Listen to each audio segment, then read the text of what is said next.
بسم اللہ الرحمن الرحیم۔ پچھلی دفعہ ہم نے آیا 137 تک پڑھ لیا تھا۔ آج ہم 138 سے آغاز کر رہے ہیں۔ اس سے پہلے کہ ہم آگے بڑھیں، ایک دفعہ دیکھ لیتے ہیں کہ پیچھے ہم نے کیا پڑھا۔ یہ مضمون جو چل رہا تھا یہ دوسری فصل تھی، سیکشن نمبر 2 تھا، جو آیا نمبر 131 پہ جا کے ختم ہو گیا تھا۔ جب کور جو سیکشن ہوتا ہے یا کور پیراگراف جو ہوتے ہیں، اس کے بعد جو بعد میں چیزیں آتی ہیں وہ پہلے سے جو موجود بنیادی چیزیں ہیں جن کو ہم نے پڑھا ہوا ہوتا ہے، اسی سے متعلقہ کچھ سوالات ہوتے ہیں، کچھ پہلو ہوتے ہیں جو سامنے لائے جاتے ہیں۔ تو ایسے ہی جو پہلا ٹاپک ہے جو 131 آیا کے بعد شروع ہوا، وہ میں نے یہاں پہ دیکھیں تو سرکل کیا ہوا ہے نمبر 1۔ یہ ہے کہ ابراہیم علیہ السلام کے دنیا سے چلے جانے کے بعد جو آگے نسلیں چلی ہیں، جو آگے ان کی اولاد آئی ہے، وہ کون لوگ تھے اور ان کا کیا نقطہ نظر تھا۔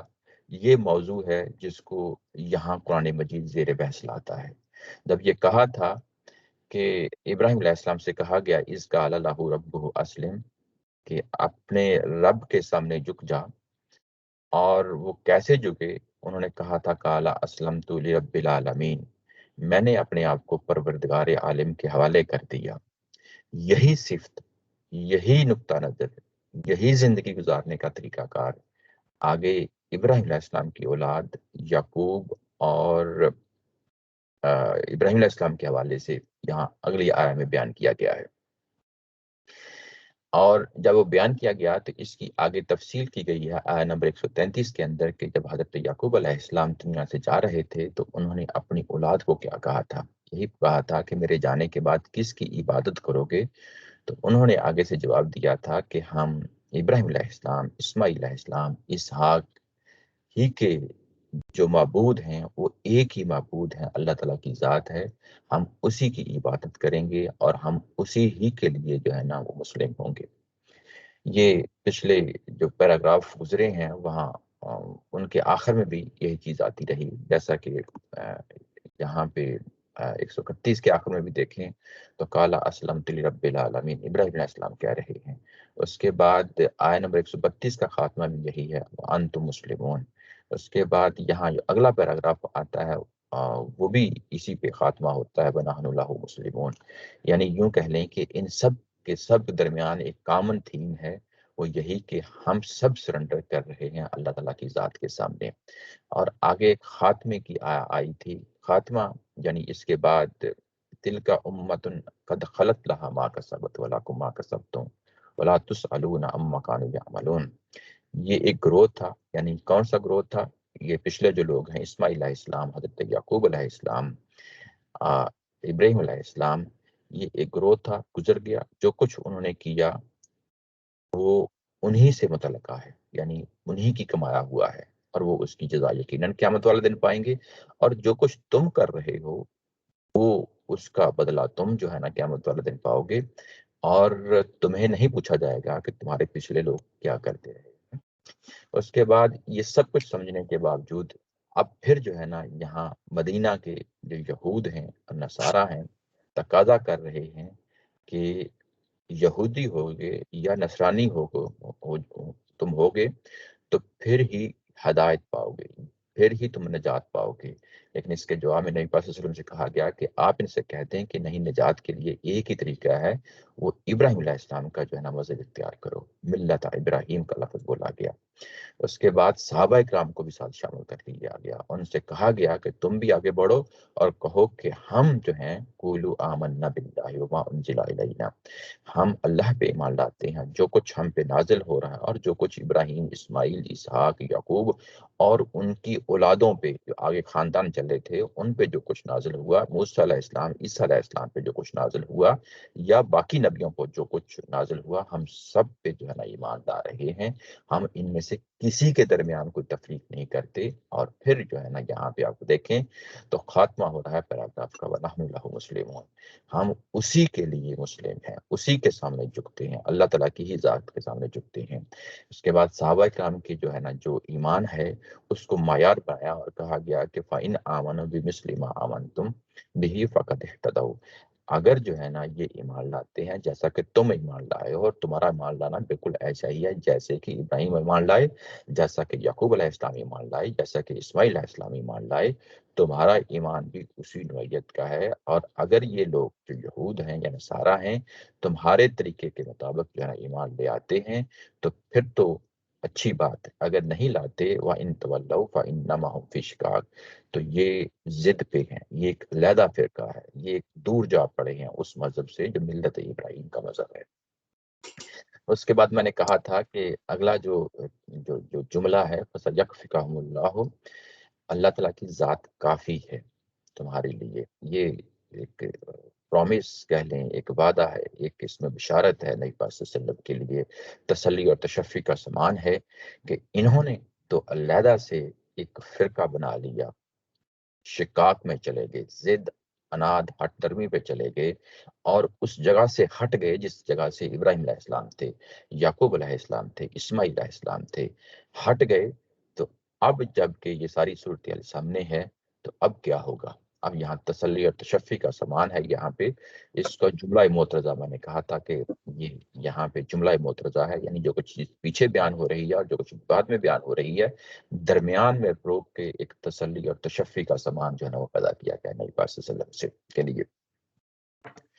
اللہ کافی ہوگا، اور آگے جو دو صفات ہیں وہ بڑی اہم ہیں، وہ ہے وَهُوَ السَّمِيعُ الْعَلِيمُ، کہ اللہ تعالیٰ کی ذات نے یہ سارا مکالمہ سن لیا، جو کچھ اوپر مکالمہ ہوتا ہے یہ سارا کا سارا مکالمہ سن لیا ہے، اور اب وہ اپنے علم کی بنیاد پہ، اپنی حکمت کی بنیاد پہ وہ فیصلہ کرے گا۔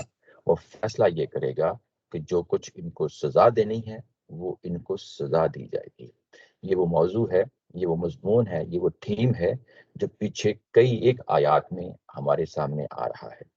اس میں اگر آپ دیکھیں تو ابھی تک جو آیات سامنے آئی ہیں وہ 104 ہے، 90 ہے، 109 ہے۔ 109 وہ جگہ ہے جہاں پہ بالکل ڈائریکٹلی بات بتا دی گئی کہ ان کی سزا کی کیا نوعیت ہوگی، جبکہ 90 میں، 104 میں اور یہاں پہ 137 میں اگر آپ دیکھیں تو یہ انڈائریکٹلی بات کہی جا رہی ہے، یعنی تمہارے لیے یہ کہ ہم اس مذہب کو، ہم اس نقطہ نظر کو، ہم اس ملت ابراہیم کو، ہم اس کو اٹھا کے رکھیں گے، اٹھا کے یعنی اس کو غالب کر دیں گے، جبکہ جو اس کے مخالفین ہیں اس کا کلا کما ہو جائے گا۔ یہ 109 میں یہ بڑی واضح طور پہ یہ واضح وہاں پہ بتا دیا گیا تھا۔ 109 میں پھر سے آپ کو دکھا دیتا ہوں کیا ہے۔ وہاں پہ کہا گیا تھا فَاعْفُوا وَاصْفَحُوا حَتَّىٰ يَأْتِيَ اللَّهُ بِأَمْرِهِ، کہ ان سے درگزر کرو، ان کو معاف کرو، اور اللہ اپنا جو فیصلہ ہے ان کے بارے میں اس وقت تک تم یہ کام کرتے رہو۔ یہ بات تھی، اللہ کا فیصلہ آئے گا۔ یہ سورہ توبہ میں اور سورہ حشر میں بیان کر دیا گیا ہے۔ سورہ توبہ میں ہمیں یہ بتایا گیا کہ ان کو زیر دست بنایا جائے گا، فتح مکہ کے بعد جو فیصلہ ہوا زیر دست بنایا جائے گا، اور یہ سٹیزن شپ جو ہے ان کی یہاں پہ یہ کوئی یوں کہہ لیں کہ فرسٹ کلاس نہیں، سیکنڈ کلاس طرح کی ہوگی یہاں، یعنی ان حالات میں جن پہ ان کو یہاں پہ سزا دی گئی۔ اس کے بعد پھر حشر میں یہ پتہ چلتا ہے کہ اگر یہ سٹل جو ہے نا تنگ کرتے ہیں اپنے یوں کہ دشمنی پہ، اناد پہ ڈٹے رہتے ہیں، تو ان کو اس علاقے سے نکال دیا جائے گا، جزیرہ نما عرب سے نکال دیا جائے گا، جو حضرت عمر فاروق رضی اللہ تعالیٰ عنہ نے نکال دیا تھا اس پہ عمل کرتے ہوئے۔ یہ باتیں ہیں جو یہاں بیان ہو رہی ہیں، اور یہاں پہ یہ کہ فَسَيَكْفِيكَهُمُ اللَّهُ، یعنی اللہ کافی ہے اس ملت ابراہیم کو غالب کرنے کے لیے، اور جبکہ دوسروں کو جو ہے نا وہ اس علاقے سے، جزیرہ نما عرب سے ان کا خاتمہ کرنے کے لیے یہ اللہ کی مدد وہ اپنی حکمت کے تحت، اپنے علم کے تحت، کیونکہ اس نے مکالمہ سن لیا ہے، وہ اس کو انجام تک پہنچا کے رہے گا۔ اس کے بعد کہا گیا صبغۃ اللہ ومن احسن من اللہ صبغہ، ان سے کہہ دو کہ تم اللہ کا یہ رنگ اختیار کرو۔ صبغہ کا مطلب ہوتا ہے رنگ، رنگ، یہ ڈائی جو ڈیوائی جو ہم لفظ استعمال کرتے ہیں انگلش میں، وہی ہے صبغہ۔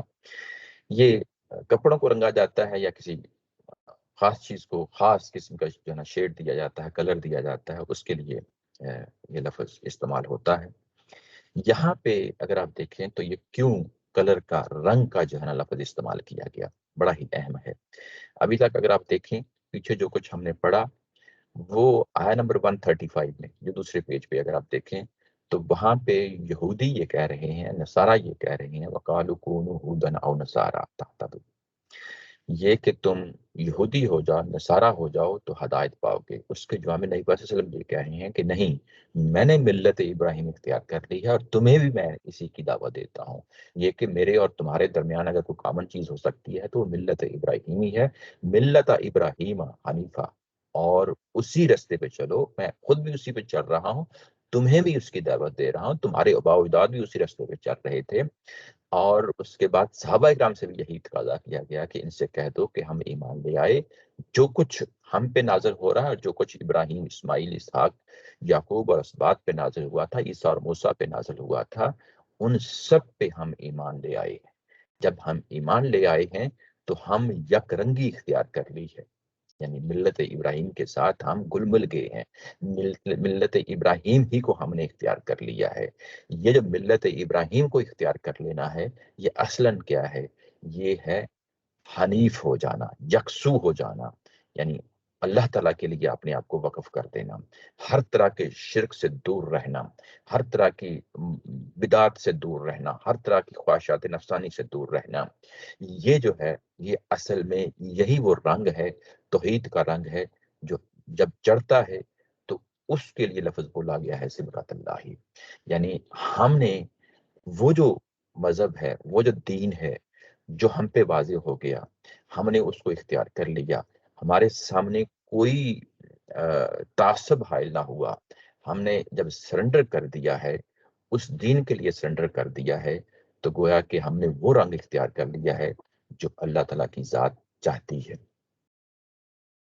ہم نے ملت ابراہیم کی صورت میں اللہ کا رنگ اختیار کر لیا ہے، اور ان سے بھی کہہ دو کہ اللہ کا یہ رنگ اختیار کرو، یہ رنگ اختیار کرو، وہی رنگ جو ابراہیم علیہ السلام نے لیا تھا اپنے لیے، یعقوب علیہ السلام نے لیا تھا، اسماعیل علیہ السلام نے لیا تھا، اور ہم نے بھی وہی اختیار کر لیا، اور تمہیں بھی اسی کی دعوت دی جاتی ہے۔ اللہ کے رنگ سے کس کا رنگ ہے؟ ومن احسن من اللہ، اس سے بتاتا ہوں ونحن لہ عابدون۔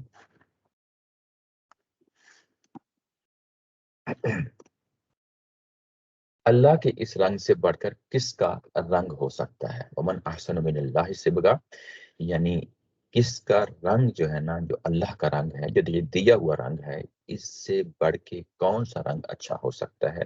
ظاہر ہے کوئی نہیں ہے۔ اور اس کے بعد کہا وَنَحْنُ لَهُ عَابِدُونَ، ہم اسی کی ہی عبادت کرتے ہیں، ہم اسی کی عبادت کرتے ہیں۔ پیچھے اگر آپ دیکھیں تو یہاں پہ آیت نمبر 136 میں کہا گیا تھا قُولُوا آمَنَّا بِاللَّهِ وَمَا أُنزِلَ إِلَيْنَا، یہ ایمانیات کا پہلو تھا، ایمانیات کا پہلو تھا، یعنی اللہ کی عبادت کرنا، اور جو کچھ نازل ہوا کتابوں کی صورت میں اس پہ ایمان لے کے آنا، نبیوں پہ ایمان لے کے آنا، یہ وہ چیزیں ہیں جو آیا 136 میں بیان ہوئی تھی، ایمانیات کا پہلو ہے۔ اور اس کے ساتھ ساتھ جب ہم سب پہ ایمان لے آتے ہیں، کسی میں کوئی فرق نہیں کرتے، تو ہم مسلم کہلاتے ہیں، وَنَحْنُ لَهُ مُسْلِمُونَ۔ اب مسلم کا جو کام ہے وہ کیا ہے؟ یعنی ایمانیات کے بعد عبادات کا ہی ہوتا ہے نا، تو وہ جو عبادات کا پہلو ہے وہ یہاں پہ بیان کیا گیا، وَنَحْنُ لَهُ عَابِدُونَ، ہم اسی اللہ کی عبادت کرتے ہیں۔ اگر کوئی رنگ جمانا ہے تو وہ یہی رنگ ہے جو اللہ نے اپنے پیغمبروں کے ذریعے سے دیا ہے۔ فرق کر کے شقاق پہ نہیں کھڑے ہو جانا چاہیے۔ شقاق جو پیچھے لفظ آیا تھا، یعنی علیحدہ سے کوئی فرقہ نہیں بنانا چاہیے، جیسا کہ تم نے یہودی ہونے کی صورت میں، نصارہ ہونے کی صورت میں تم نے فرقہ بنا لیا ہے، نہیں، بلکہ یہ کہ تمام پیغمبروں کی جو ہدایت ہے اس پہ کھڑے ہونا چاہیے۔ یہاں پہ دیکھیں تو بڑی خوبصورتی کے ساتھ یہ کوئی جسے ہم وحدت ادیان کہتے ہیں وہ بات نہیں ہو رہی، وحدت ادیان یہ ہوتا ہے کہ تمام مذاہب کو ہم ایک ہی چیز دیکھتے ہیں، یہ وہ بات نہیں یہاں پہ ہو رہی۔ یہاں جو سورس ہے، جو جو ان مذاہب کے درمیان، یہودیت ہو، عیسائیت ہو یا اسلام ہو، ان سب کے درمیان جو کامن لڑی ہے وہ ہے ملت ابراہیم، اس پہ کھڑے ہونا ہے۔ وہ بڑی اہم چیز ہے۔ یہ وہ پہلو ہے، میں اکثر جو ہے نا سوچتا ہوتا ہوں، ہمارے ہاں جو انٹرفیتھ ڈائلاگ ہوتے ہیں، ہمارے ہاں ظاہر ہے پچھلے 100 150 سال میں اس پہ بڑی بڑی شخصیات پیدا ہوئی ہیں، میں نام نہیں لینا چاہوں گا۔ جب وہ انٹرفیتھ ڈائلاگ ہوتا ہے تو عمومی طور پہ جو تاثر ملتا ہے وہ یہ ہوتا ہے کہ یہودیت یا عیسائیت ایک علیحدہ مذہب ہے اور اسلام ایک علیحدہ مذہب ہے، جس میں جتنے بھی پارٹیسپینٹس ہوتے ہیں وہ بنیادی طور پہ اپنے اپنے مذہب کی تعریف کر رہے ہوتے ہیں۔ یہ ڈائلاگ کا طریقہ نہیں ہے۔ ڈائلاگ کا طریقہ اگر سیکھنا ہے تو یہاں سے سیکھو، قرآن مجید کے اس مقام سے، یہ کہ جب تم اس میدان میں اترو انٹرفیس ڈائلاگ کے لیے تو کسی کو پچھاڑنا نہیں ہوتا، کسی کو یعنی ڈیفیٹ نہیں کرنا ہوتا۔ اصل چیز یہ ہوتی ہے کہ ان کے سامنے بات رکھی جائے کہ آؤ تمہارے اور ہمارے درمیان جو کامن چیز ہے وہ ملت ابراہیم ہے، اس پہ کھڑے ہوتے ہیں، ہم خود اس پہ کھڑے ہو گئے ہیں اور آپ کو بھی اس کی دعوت دیتے ہیں۔ تم جب جو ہے نا ملت ابراہیم پہ کھڑے ہو جاؤ گے، تم تو اپنی کتابوں کو پڑھو گے، تورات کو پڑھو گے، انجیل پہ پڑھو گے، تو تم اسی پہ ہی عمل کرنے کی ہم دعوت دیتے ہیں۔ جب تم اس پہ عمل پیرا ہو جاؤ گے تو یقیناً اس کے بعد قرآن بھی تمہارے سامنے آ جائے گا۔ ہم بھی جب یہی تقاضا کریں گے تو ہم بھی یہی کہیں گے کہ آؤ ہم بھی جو ہے نا اسی قرآن پہ کھڑے ہوتے ہیں، ہم بھی سنی اور شیعہ کے جھگڑے سے باہر نکلتے ہیں، ہم بھی اپنے اندر فرقہ واریت سے باہر نکلتے ہیں، اور تم بھی اپنے اندر سے فرقہ واریت سے باہر نکلو اور اس کے بعد ملت ابراہیم پہ کھڑے ہو جاؤ۔ یہ وہ پہلو ہے جو یہاں پہ وہو السمیع العلیم کی صورت میں ہمارے سامنے آیا ہے۔ سمیع یعنی اللہ نے اس ڈائلاگ کو سن لیا۔ اگر ہم انٹرفیس ڈائلاگ میں جاتے ہیں تو یہ پہلو نمایاں رہنا چاہیے تاکہ وہ اللہ تعالیٰ کی ذات ہمارے ڈائلاگ کو بھی سن لے، اور وہ جو اتمام حجت کا پہلو ہے وہ سامنے رہے، نمایاں رہے۔ ہم اللہ کے یعنی غلام ہیں، اللہ کے بندے ہیں، اللہ کے سپاہی ہیں۔ جس جگہ پہ ہمیں اللہ نے کھڑا کیا ہے وہاں پہ ہم نے کھڑے ہونا ہے۔ ہم اپنے تعصبات کی بنیاد پہ، ہم اپنی پرائرٹیز جو ہے اس طرح اپنے معاملات کو پرائرٹائز نہ کریں کہ جس سے یہ تاثر ملے کہ ہم خود ایک قوم ہے، تم خود ایک قوم ہو اور ہم ایک دوسرے کو ڈیفیٹ کرنا چاہتے ہیں۔ یہ تاثر نہیں جانا چاہیے، بڑی اہم چیز ہے۔ بات یہ کہا گیا کہ کل اتحاجوننا، اچھا اس سے پہلے کہ میں آگے بڑھوں، یہاں پہ جو لفظ آیا تھا صبغۃ اللہ، یہ استباغ، اس سے لفظ نکلتا ہے عربی زبان میں جس کا ترجمہ ہوتا ہے بیپٹزم، اور ہم اردو میں جب استعمال کرتے ہیں تو بپتیسما کا لفظ استعمال کرتے ہیں۔ انگلش میں بیپٹزم ہم جانتے ہیں یہ کیا چیز ہے۔ یہ کہ جب کوئی یعنی عیسائیت اختیار کرتا ہے یا بچپن سے ہی بچے کو یعنی ایک طرح خاص طرح کے پانی میں نہلایا جاتا ہے، اور اس کے بعد ایک سیریمنی ہوتی ہے جس سے یہ کہا جاتا ہے کہ یہ شخص جو ہے یہ عیسائی ہو گیا ہے، یہ اس پہ بھی ایک طرح کا اشارہ ہے۔ یعنی یہاں پہ صبغۃ اللہ، یہ اس کی طرف بھی ایک طرح کا اشارہ ہے کہ جو تم نے رسم اختیار کی ہوئی ہے بپتیسما کی، بیپٹزم کی، یہ اصلاً کچھ نہیں ہے۔ اصلاً یہی ہے کہ اللہ کے سامنے سرنڈر کیا جائے، اور جو سرنڈر کرنا ہے وہ مسلم ہونا ہے۔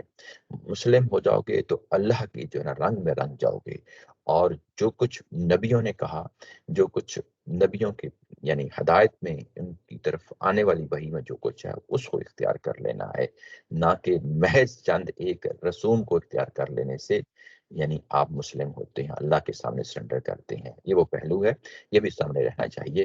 اس کے بعد جو اگلی آیا ہے یہ کہ کل اتحاجوننا فی اللہ، کہہ دو کیا تم اللہ کے بارے میں ہم سے جھگڑتے ہو؟ اتحاجوننا یعنی جھگڑتے ہو فی اللہ، اللہ کے بارے میں، وہو ربنا وربکم، وہ تمہارا بھی رب ہے اور ہمارا بھی رب ہے۔ وہ ہمارا بھی رب ہے، وہ ربنا، وہ ہمارا بھی رب ہے اور وہ تمہارا بھی رب ہے، ربکم ولنا اعمالنا، اور جو اعمال ہم کرتے ہیں وہ ہمارے ہیں، ولکم اعمالکم، اور جو اعمال تم کرتے ہو وہ تمہارے ہیں، ونحن لہ مخلصون، اور ہم تو خالص اسی ہی کے ہیں، مخلصون، ہم مخلص ہیں، خالص ہیں، اسی کے لیے ہیں۔ یہ تھا ترجمہ۔ اب ہم اس کی تفصیل دیکھتے ہیں۔ یہ کہ تم اللہ کے بارے میں جھگڑتے ہو۔ اب یہ جھگڑا کیا ہے؟ یہ ہم ظاہر نظم ہی میں دیکھیں گے، باہر سے نہیں جا کے دیکھیں گے۔ پیچھے اگر آپ دیکھیں تو جھگڑا کس چیز پہ ہے؟ جھگڑا آیت نمبر 135 میں اگر آپ دیکھیں، وَقَالُوا كُونُوا هُودًا أَوْ نَصَارَىٰ تَهْتَدُوا، یہ کہتے ہیں کہ یہودیت اختیار کر لو، نصرانیت اختیار کر لو تو ہدایت پا جاؤ گے۔ یہ ایک نقطہ نظر ہو گیا۔ جبکہ اس کے جواب میں جو پیغمبر کھڑے ہیں وہ کہہ رہے ہیں کہ نہیں، ملت ابراہیم اختیار کر لو۔ یہ اصل میں جھگڑا ہے۔ ملت ابراہیم اختیار کر لو تو تم نجات پاؤ گے، یعنی بات یہاں اس انداز میں پہنچائی گئی ہے۔ اور یہ جھگڑا جو ہے اگر آپ دیکھیں تو وہ اس کی بنیاد کیا ہے؟ بنیاد یہ ہے کہ جب ایک مذہب تاریخ اختیار کر لیتا ہے، یعنی تاریخ کے کئی ایک صدیوں سے گزر کر سامنے آ جاتا ہے، تو وہ جو شکل بنتی ہے وہ یہودیت اور نصرانیت کی شکل بنتی ہے، پھر وہ ملت ابراہیمی کی شکل نہیں رہتی۔ یعنی صدیوں کا سفر کرنے کے بعد کیا ہوتا ہے، لوگ مختلف نقطۂ نظر جو ہے نا راستے میں آتے جاتے ہیں، ان کو اختیار کرتے جاتے ہیں، اور کچھ خواہشات نفس شامل ہو جاتی ہیں، کچھ بدعات شامل ہو جاتی ہیں۔ ایسے ہی یہ سفر کرتے کرتے جب امتیں آگے گزرتی ہیں تو وہ ان کے جو علماء اکرام نے فرمایا ہوتا ہے وہ اس کو ہی مذہب سمجھ لیتے ہیں۔ بالکل ایسے ہی اگر ہم اپنی تاریخ میں دیکھیں تو ہماری تاریخ کئی ایک مراحل سے گزر کے ہم تک ابھی تک پہنچی ہے۔ یعنی ایک دور تھا جب آ، یعنی جو تہذیبیں ہیں، پرانی رومن تہذیبیں ہیں، جب ان کے ساتھ کنفرنٹیشن اسلام کی ہوئی تو اس کے نتیجے میں بھی کوئی ہمارا علم کلام، ایک فلسفہ جو ہے نا ڈیولپ ہوتا ہے، جس کو ہم علم کلام کہتے ہیں، اور اس کے کئی ایک جو ہے نا علمی مارکے ہوتے ہیں۔ ہمارے علماء اکرام اترتے ہیں، تو جب اترتے ہیں تو کبھی اس کا جواب دے رہے ہوتے ہیں، جواب دیتے ہوئے بھی بعض اوقات غلطیاں ہو جاتی ہیں، اس کا پورا امکان ہوتا ہے۔ ایسے ہی فقہ کے میدان میں جب اترتے ہیں تو فقہ کے میدان میں اترتے ہوتے بھی کچھ غلطیاں ہو جاتی ہیں، ہمارے ہی بزرگ ہوتے ہیں، لیکن ہوتا یہ ہے کہ کیا ہم جو ہے نا علماء کی رائے کے ساتھ جڑے رہیں یا ہم جو ہے نا اصل سورس کے ساتھ جڑے رہیں۔ اصل سورس ہی اصل میں مذہب ہوتا ہے، یعنی جو نبی پاک صلی اللہ علیہ وسلم پہ نازل ہوا قرآن مجید کی صورت میں یا سنت کی صورت میں ہمیں ملا، وہی مذہب ہے۔ اس کے بعد فہم ہے، اس کے بعد لوگوں کے اپنے خیالات ہیں، وہ جو لوگوں کے خیالات ہیں، جو فہم ہے، وہ مذہب کا حصہ نہیں ہوتا۔ مذہب اپنی اصلی صورت میں قرآن اور سنت ہی کی صورت میں موجود رہتا ہے۔ اس کے بعد خواہ صوفیہ کرام آئیں، وہ ہمیں کچھ نئی چیزیں انٹروڈیوس کرا جائیں، یا فقہ کرام آئیں کچھ نئی چیزیں انٹروڈیوس کرا جائیں، یا ایسے ہی باہر کی تہذیبوں کے ساتھ کنفرنٹیشن ہو تو کچھ نئی چیزیں مل جائیں۔ جیسے کہ آج کے دور میں ہم گزر رہے ہیں، پچھلے 200-250 سال سے ہم ویسٹ کے ساتھ ہماری کنفرنٹیشن ہے علمی طور پہ، کئی ایک پہلو سامنے آ رہے ہیں، لیکن اصل چیز یہی ہے کہ جب ہم نے مذہب کو اختیار کرنا ہے تو سورس کو جا کے پکڑنا ہے۔ جو ہمارے علماء کہہ رہے ہیں ان کو بھی دیکھیں گے، پرکھیں گے، اگر وہ سورس کے مطابق ہے پھر تو ٹھیک ہے، اگر نہیں ہے تو ہم اس کو اختیار نہیں کریں گے۔ اگر اختیار کر لیں گے تو ہم بھی یہودی اور نصرانیت اختیار کر لیں گے۔ یہ وہ پہلو ہے یہاں پہ جو سامنے رہنا چاہیے۔ جو جو اس وقت آپس میں جو جو جھگڑے والی کیفیت بنی ہوئی ہے یہاں پہ، وہ یہی بنی ہوئی ہے کہ ایک طرف یہودی ہیں اور نصارہ ہیں، وہ کہہ یہ رہے ہیں کہ نجات پانی ہے تو یہودیت اختیار کر لو یا نصرانیت اختیار کر لو، جبکہ اس کے جواب میں یہ کہا جا رہا ہے کہ ملت ابراہیمی اختیار کر لو۔ جب تم یہ کر لو گے تو پھر جو ہے نا کوئی جھگڑا نہیں ہوگا، لیکن اگر اس چیز پہ انسسٹ کرو گے، اس چیز پہ اصرار کرو گے، تو پھر یہ جھگڑے کی جگہ پہ کھڑے ہو جاؤ گے۔ جب جھگڑے کی جگہ پہ کھڑے ہو جاؤ گے تو یہ کہ تم ہم سے جھگڑتے ہو، اللہ کے بارے میں جھگڑتے ہو، تو گویا کہ جب تم فرق کر دو گے یہودیت اور نصرانیت اختیار کر کے اور ملت ابراہیم کے ساتھ نہیں جڑو گے، تو گویا کہ یہ اللہ کے بارے میں جھگڑا کرنا ہوتا ہے۔ ہم تو اللہ کو براہ راست نہیں دیکھ سکتے، ہمارے پاس جتنی بھی اللہ کی معرفت ہے وہ انہی کتابوں کے ذریعے سے، انہی جو ہدایت جو ان پیغمبروں سے ملی ہے، انہی کی روشنی میں ہم اللہ کو جو ہے نا جانتے ہیں۔ اگر یہ ہدایت ہی جو ہے نا کنٹروورشل ہو جائے، اس ہدایت ہی میں فرق آ جائے، تو یہ اصل میں اللہ کے ہی بارے میں جھگڑا کرنا ہوتا ہے۔ یہ پہلو ہے کہ جہاں پہ اتحاجوننا فی اللہ کہا گیا ہے۔ وہو ربنا، وہ ہمارا بھی رب ہے اور تمہارا بھی ہے۔ جب وہ ہمارا بھی رب ہے، تمہارا بھی رب ہے، تو ہمیں پھر اسی رب کے ساتھ جڑنا چاہیے۔ اگر ہم نے اللہ کی دی ہوئی ہدایت میں فرق کر دیا، تو اس کا مطلب یہ ہوگا کہ اب رب، تمہارا رب مختلف رب ہو گیا اور ہمارا رب مختلف رب ہو گیا۔ لیکن یہ بات تم بھی کہتے ہو اور یہ بات ہم بھی کہتے ہو کہ رب تو ایک ہی رب ہے۔ تو جب ایک ہی رب ہے تو اس کے بارے میں پھر جھگڑا کون سا؟ پھر کیوں نہ ہم ان پیغمبروں کی ہدایت کے ساتھ جنا جڑیں، اور یہ تمام جو جھگڑے ہیں ہمارے درمیان، یہ آٹومیٹیکلی ختم ہو جائیں گے، اپنے انجام کو پہنچ جائیں گے۔ ورنہ اگر نہیں جو ہے نا اس کو انجام تک پہنچانا، تو یہ جھگڑا اپنی جگہ اللہ کے حوالے سے جھگڑا قائم و دائم رہے گا۔ یعنی ہم نے اللہ کے بارے میں بھی فرق قائم کر لیا ہے۔ یہ وہ پہلو ہے کہ جہاں پہ سامنے رہنا چاہیے۔ اور جب ہم جس رب کو ہم مان کے کھڑے ہوئے ہیں، اس کے لیے جب ہم اعمال کر رہے ہیں، اسی کی عبادت کر رہے ہیں، اسی کی ایمانیات اور جو عقائد کے معاملے ہیں اسی پہ کھڑے ہو رہے ہیں، تو اس کے نتیجے میں جو ہم عمال کریں گے، اس کا نتیجہ ہمیں ملے گا، اور جو کچھ تم کر رہے ہو اس کا نتیجہ تمہیں ملے گا۔ یہ ایک طرح کا اظہار برات ہے۔ یہاں پہ اظہار برات یعنی جب ہم یہ کہتے ہیں کہ برات کا معاملہ آ گیا، تو یہ وہ جگہ ہوتی ہے جہاں پہ اب پیغمبر نے کھڑے ہو کے یہ بتانا ہوتا ہے کہ جس مذہب کو تم اختیار کر چکے ہو اس سے ہمارا کوئی لینا دینا نہیں، تم نے خود جو ہے نا اپنے آپ کو ہم سے دور کر لیا۔ اتمام حجت ہو چکا، اتمام حجت ہو چکا، اور یہ برات کا وہ مرحلہ آ گیا ہے جس میں ہمارا تمہارے ساتھ کوئی لینا دینا نہیں۔ ہم تمہارے مذہب سے، تمہارے طور طریقوں سے اپنا ہاتھ اٹھاتے ہیں، وَنَحْنُ لَهُ مُخْلِصُونَ، اور ہم اسی رب کے لیے پورے اخلاص کے ساتھ۔ یہ جو پیچھے مسلمون کا لفظ آیا تھا، وہ اگر آپ دیکھیں تو ہر پیراگراف کے آخر میں مسلمون مسلمون 3 دفعہ پیچھے آ چکا ہے، اور یہاں پہ جب پیراگراف ختم ہوا تو یہ مخلصون کا لفظ آیا ہے۔ گویا اسی مسلم کے پہلو کو یہاں پہ نمایاں کیا گیا کہ مسلم اصل میں خالص ہوتا ہے جب رب کے رنگ کو اختیار کر لیتا ہے۔ جو پیچھے صبغۃ اللہ کا لفظ آیا تھا، رب کے رنگ کو اختیار کر لیتا ہے، اسی کے رنگ میں رنگ جاتا ہے، تو پھر وہ مخلص ہو جاتا ہے۔ وہ مخلص ہو جاتا ہے، اس کا مخلص ہونا اللہ کے لیے یہی مسلم ہوتا ہے۔ یعنی اللہ تعالیٰ کی ذات کرتی کیا ہے قرآن مجید کے اندر؟ ایک پہلو ہوتا ہے، اس کو 10 رنگوں سے بیان کرتی ہے، اور وہ ہر رنگ جو ہے وہ ایک بڑا اہم رنگ ہوتا ہے۔ اور یہاں پہ مخلصون کا لفظ لا کے، اس سے پہلے اوپر عابدون کا لفظ لا کے، اس سے پہلے ایمان کے پہلو کو نمایاں کر کے ایمانیت کے پہلو کو لے لیا، اس کے بعد عبادات کے پہلو کو لے لیا، اور سب کے یعنی بیان کرنے کے بعد کہا کہ ہم اسی ذات کے لیے پورے مخلص ہو کر، پورے اخلاص کے ساتھ اس کے ساتھ کھڑے ہیں۔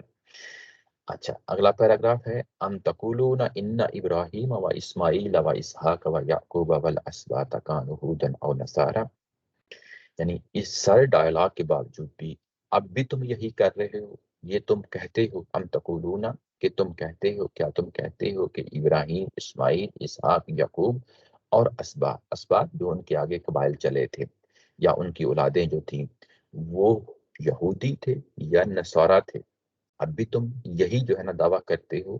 اس کا جواب دیا گیا کہ کل انتم اعلم ام اللہ، کیا تم اللہ سے زیادہ جانتے ہو، یا تم جو ہے نا انتم عالم، کیا تم جانتے ہو یا اللہ جانتا ہے؟ یعنی ان سے پوچھو تم زیادہ جانتے ہو یا اللہ زیادہ جانتا ہے۔ ومن ازلم ممن کتم شہادتا عنده من اللہ، اور اس سے بڑھ کر کون ظالم ہو سکتا ہے؟ ومن ازلم، کون بڑھ کر ظالم ہو سکتا ہے؟ ممن، اس سے بڑھ کر، قطع شہادتن، جس نے گواہی کو چھپایا، اندہو، جو اس کے پاس تھی، من اللہ، اللہ کی طرف سے، وما اللہ بغافل عما تعملون، اور حقیقت یہ ہے کہ اللہ ان چیزوں سے بے خبر نہیں ہے جو تم کر رہے ہو۔ وما اللہ بغافل، اللہ غافل نہیں ہے، عما تعملون، جو کچھ تم کر رہے ہو۔ یہ آیا 140 ہے۔ اس کی تفصیل یہ کیا تم کہتے ہو کہ ابراہیم، اسماعیل، اسحاق، یعقوب اور ان کی اولاد سارے کے سارے یہودی تھے یا نصرانی تھے؟ یہ تو ہمیں معلوم ہے کہ یہاں پہ کانو ہودن او نصارہ کا جو او آیا ہے، یہ اس کا کیا مطلب ہے؟ یہ لف و نشر کا جو پہلو ہے آ، وہ سامنے رہنا چاہیے۔ او جو ہے بعض اوقات لف و نشر کر رہا ہوتا ہے، یعنی یہ کہ تم یہودی اختیار کر لو تو یہودی اختیار کرنے سے بھی تمہیں نجات مل جائے گی۔ او اب یہ او ان کے لیے نہیں ہے، یعنی یہ اس پہلو سے نہیں ہے، یعنی یہودی یہ کہتے ہیں کہ یہودیت اختیار کر لو گے تو نجات ملے گی، او نصارہ یا یا نصارہ یہ کہتے ہیں یہ کہتے ہیں کہ نصرانیت اختیار کر لو، یہ نصارہ کا دعویٰ ہے، اور اس سے پہلے یہودیوں کا دعویٰ یہودیت اختیار کر لو۔ یہ نہیں کہہ رہے کہ تم ان میں سے کوئی ایک اختیار کر لو، یہ وہ بات نہیں ہو رہی، یہ پیچھے بڑی تفصیل کے ساتھ ہم پڑھ رہے ہیں۔ یعنی یہودیت اپنے طور پہ کہہ رہے ہیں کہ یہودیت اختیار کرو گے تو نجات ملے گی، نصارہ یہ کہتے ہیں کہ نصرانیت اختیار کرو گے تو نجات ملے گی، اور ان کی آپس کی باتوں میں کنٹراڈکشن ہے، وہ بات سامنے رہنی چاہیے۔ ان سے اب یہ کہا گیا کہ کیا تم کہتے ہو ابراہیم، اسماعیل، اسحاق، یعقوب اور ان کی اولاد جو ہے نا یہودی تھے یا نصارہ تھے؟ آگے سے جواب آیا ہے کہ تم زیادہ جانتے ہو یا اللہ تعالیٰ کی ذات زیادہ جانتی ہے؟ یعنی اللہ تعالیٰ کی ذات زیادہ جانتی ہے، یقیناً زیادہ جانتی ہے، جبکہ یہ جو یہودیت اور نصرانیت ہے یہ تو بہت بعد کی پیداوار ہے۔ یعنی جب ابراہیم علیہ السلام تھے، اسماعیل علیہ السلام تھے، اسحاق علیہ السلام تھے، اس وقت تو وہ لوگ نہ یہودیت کو جانتے تھے نہ وہ نصرانیت کو جانتے تھے، یہ تو بہت بعد کی پیداوار ہے۔ یعنی یہودیت کب اختیار کی گئی؟ جب تورات اتر گئی، اس کے بعد کئی صدیاں گزر گئیں، اس کے بعد یہودیت کا رنگ آیا ہے۔ جو ان کے ہاں تعصب اور یہ خواہشات نفسانی اور بدعت اور یہ شرک کے معاملات ہیں، یہ بہت بعد میں آئے ہیں۔ ایسے ہی جو ہے نا جو نصارہ کا معاملہ ہے، یہ تو انجیل نازل ہو چکنے کے بعد کے معاملات ہیں، جب یہ نصرانیت میں یہ لوگ جو ہے نا ڈل گئے۔ جب جو اصل مذہب تھا، جو ابراہیم علیہ السلام کا تھا، جو اسحاق علیہ السلام کا تھا، جو پیچھے نام لیے گئے ہیں ابراہیم، اسماعیل، اسحاق، یعقوب اور اسباط، یہ تو جب وہ اپنی اصل شکل میں مذہب تھا تو یہ تو پیور اس مذہب پہ، اسلام پہ قائم و دائم تھے، اور یہ اللہ تعالیٰ کی ذات کو معلوم ہے، اور تمہیں بھی معلوم ہے، کہ یہ جو یہودیت اور نصرانیت ہے یہ بہت بعد کی پیداوار ہے، بہت بعد کی پیداوار ہے۔ تو تم کیوں تقاضا کرتے ہو کہ جو کچھ تمہارا اس وقت ہے یہودیت کی صورت میں یا نصرانیت کی صورت میں، سیم مذہب جو ہے وہ ابراہیم، اسماعیل، اسحاق اور یعقوب کا تھا؟ یہ تم تقاضا نہیں کر سکتے، یہ تم کلیم نہیں کر سکتے، کیونکہ یہ سب شکلیں بعد کی پیداوار ہیں۔ ومن ازلم ممن کتم شہادتا عندہ، اور اس سے بڑھ کر ظالم کون ہو سکتا ہے جو گواہی کو چھپائے؟ یہ کون سی گواہی کو چھپائے؟ عمومی طور پہ جب ہم یہاں پہ آتے ہیں تو زیادہ تر لوگ اس کو اس کی طرف لے جاتے ہیں کہ ان کی تورات میں لکھا ہوا تھا کہ نبی پاک صلی اللہ علیہ وسلم جو ہے نا پیغمبر آئیں گے۔ یہاں پہ وہ بات نہیں ہو رہی، یہاں پہ ذرا نظم کی روشنی میں دیکھیں تو بڑی خوبصورت بات ہے جو یہاں پہ سامنے آتی ہے، وہ یہ کہ یہ تم بھی جانتے ہو کہ ابراہیم، اسماعیل، اسحاق، یعقوب اصلاً جو ہے نا ملت ابراہیمی کے تھے، اور یہ گواہی جو ہے کہ تم نے گواہی دینی تھی، یہ تم نے چھپا دی۔ کتم شہادتا عندہ من اللہ، یہ گواہی تم نے چھپا دی، یعنی اس کو ہائڈ کر دیا۔ اب تم کلیم کرتے ہو کہ جس جگہ پہ تم کھڑے ہو وہی مذہب جو ہے وہ ابراہیم، اسحاق، اسماعیل وغیرہ کا تھا۔ یہ بالکل ایسے ہی جیسے آج ہم سنی یا شیعہ یا ہمارے اندر جو مزید آگے فردر چھوٹے چھوٹے جو نا فرقہ واریت گروہ بنے ہوئے ہیں، اگر کوئی یہ دعویٰ کر بیٹھے کہ جو کچھ ہمارا نقطہ نظر ہے یہی نقطہ نظر حضرت محمد صلی اللہ علیہ وسلم کا نقطہ نظر تھا، تو یہ بہت بڑا ظلم ہے، یہ بہت بڑی زیادتی ہے۔ ایگزیکٹلی یہاں پہ وہی بات کہی جا رہی ہے کہ اصل میں وہ اصل چیز ہے جس کو ہم نے بھی قرآن مجید کی صورت میں دنیا کو بتانا ہے کہ اصل اسلام کیا ہے۔ اسلام کے اوپر کسی طرح کا پردہ ہماری فرقہ واریت کی صورت میں نہیں آنا چاہیے۔ وہ پردہ یہ ہوتا ہے کہ اس سے اصل تصویر دھندلا جاتی ہے۔ یہ اصل تصویر کا ان کو بھی معلوم تھا۔ ومن ازلم ممن کتم شہادتا، یہ اس سے بڑھ کے اور کیا ظلم ہو سکتا ہے؟ کہ لوگ اٹھیں اور وہ اس اصل شہادت کو، اس اصل گواہی کو جو کتابوں کے اندر درج ہے، اس کو چھپا دیں۔ اور یہ کون سی گواہی ہے؟ اندہو، یہ لوگوں کے پاس ہوتی ہے، اندہو لوگوں کے پاس ہوتی ہے، من اللہ، اللہ کی طرف سے ہوتی ہے۔ جیسے ان یہودیوں کے پاس تورات کی صورت میں اللہ کی طرف سے گواہی دی، اور وہ گواہی جو ہے وہ انہوں نے چھپا دی۔ اور نصارہ کے پاس انجیل کی صورت میں گواہی موجود تھی، اور جب نصرانیت اختیار کر لی تو اختیار کرنے کے بعد اصل گواہی جو ہے انجیل کی وہ چھپا دی۔ وَمَا اللَّهُ بِغَافِلٍ عَمَّا تَعْمَلُونَ، اور یہ بھی ایک جرم ہے۔ ازلمہ کا لفظ لایا گیا تھا اوپر، ازلمہ کا جو لفظ ہے یعنی ظلم کرنا، یہ جرم ہے۔ وہ جرم کس نوعیت کا ہے؟ یہ کہ گواہی کو چھپا دینا۔ یہ ازلمہ اس گواہی کے لیے آیا ہے۔ جب یہ انہوں نے اس گواہی کو چھپا دیا، ظلم کر دیا، اور یہ ظلم ہے، لا ینالو عہد الظالمین، اس کو بھی جو ہے نا سامنے رکھیں، جو بالکل شروع میں ابراہیم علیہ السلام نے جب یہ بات کہی جائے گئی تھی، امامت کا منصب ان کو دیا گیا تھا، تو اس وقت کہا گیا تھا کہ یہ جو ظالمین ہیں ان تک جو ہے نا یہ منصب نہیں پہنچے گا۔ تو یہ ظلم کے جو لفظ کے شیڈ ہیں وہ آگے جہاں جہاں بھی آئے گی تو ہم اس کے ساتھ اس کو متعلق کرتے ہوئے آگے بڑھیں گے۔ اگر انہوں نے اس گواہی کو چھپا دیا ہے تو اللہ تو غافل نہیں بیٹھا ہوا ہے نا۔ جب اللہ غافل نہیں بیٹھا ہوا تو ان کے جو کچھ یہ اعمال کر رہے ہیں اس کی انہیں سزا دے گا۔ یہ وہی انڈائریکٹ سزا ہے جو پیچھے آیہ نمبر 109 میں، 90 میں، 104 میں اور 137 میں ابھی تھوڑی دیر پہلے گزری ہے۔ یعنی یہ بار بار انڈائریکٹلی اللہ تعالیٰ کی ذات ان کو وعید کر رہی ہے، ان کو تھریٹ کر رہی ہے کہ دیکھیں یہ معاملات اتنی آسانی سے ختم نہیں ہوں گے، تمہیں دنیا کے اندر بھی سزا دی جائے گی اور آخرت میں بھی تمہیں اس کی سزا دی جائے گی۔ تلک امت قد خلت لها ما کسبت ولکم ما کسبتم ولا تسألون عما كانوا یعملون۔ یہ ایک گروہ تھا جو گزر گیا۔ یہ کون سا گروہ تھا؟ جن کا پیچھے بتایا گیا تھا، ابراہیم، اسماعیل، اسحاق اور یعقوب اور اسباط، آیہ نمبر 140 میں گزر گیا۔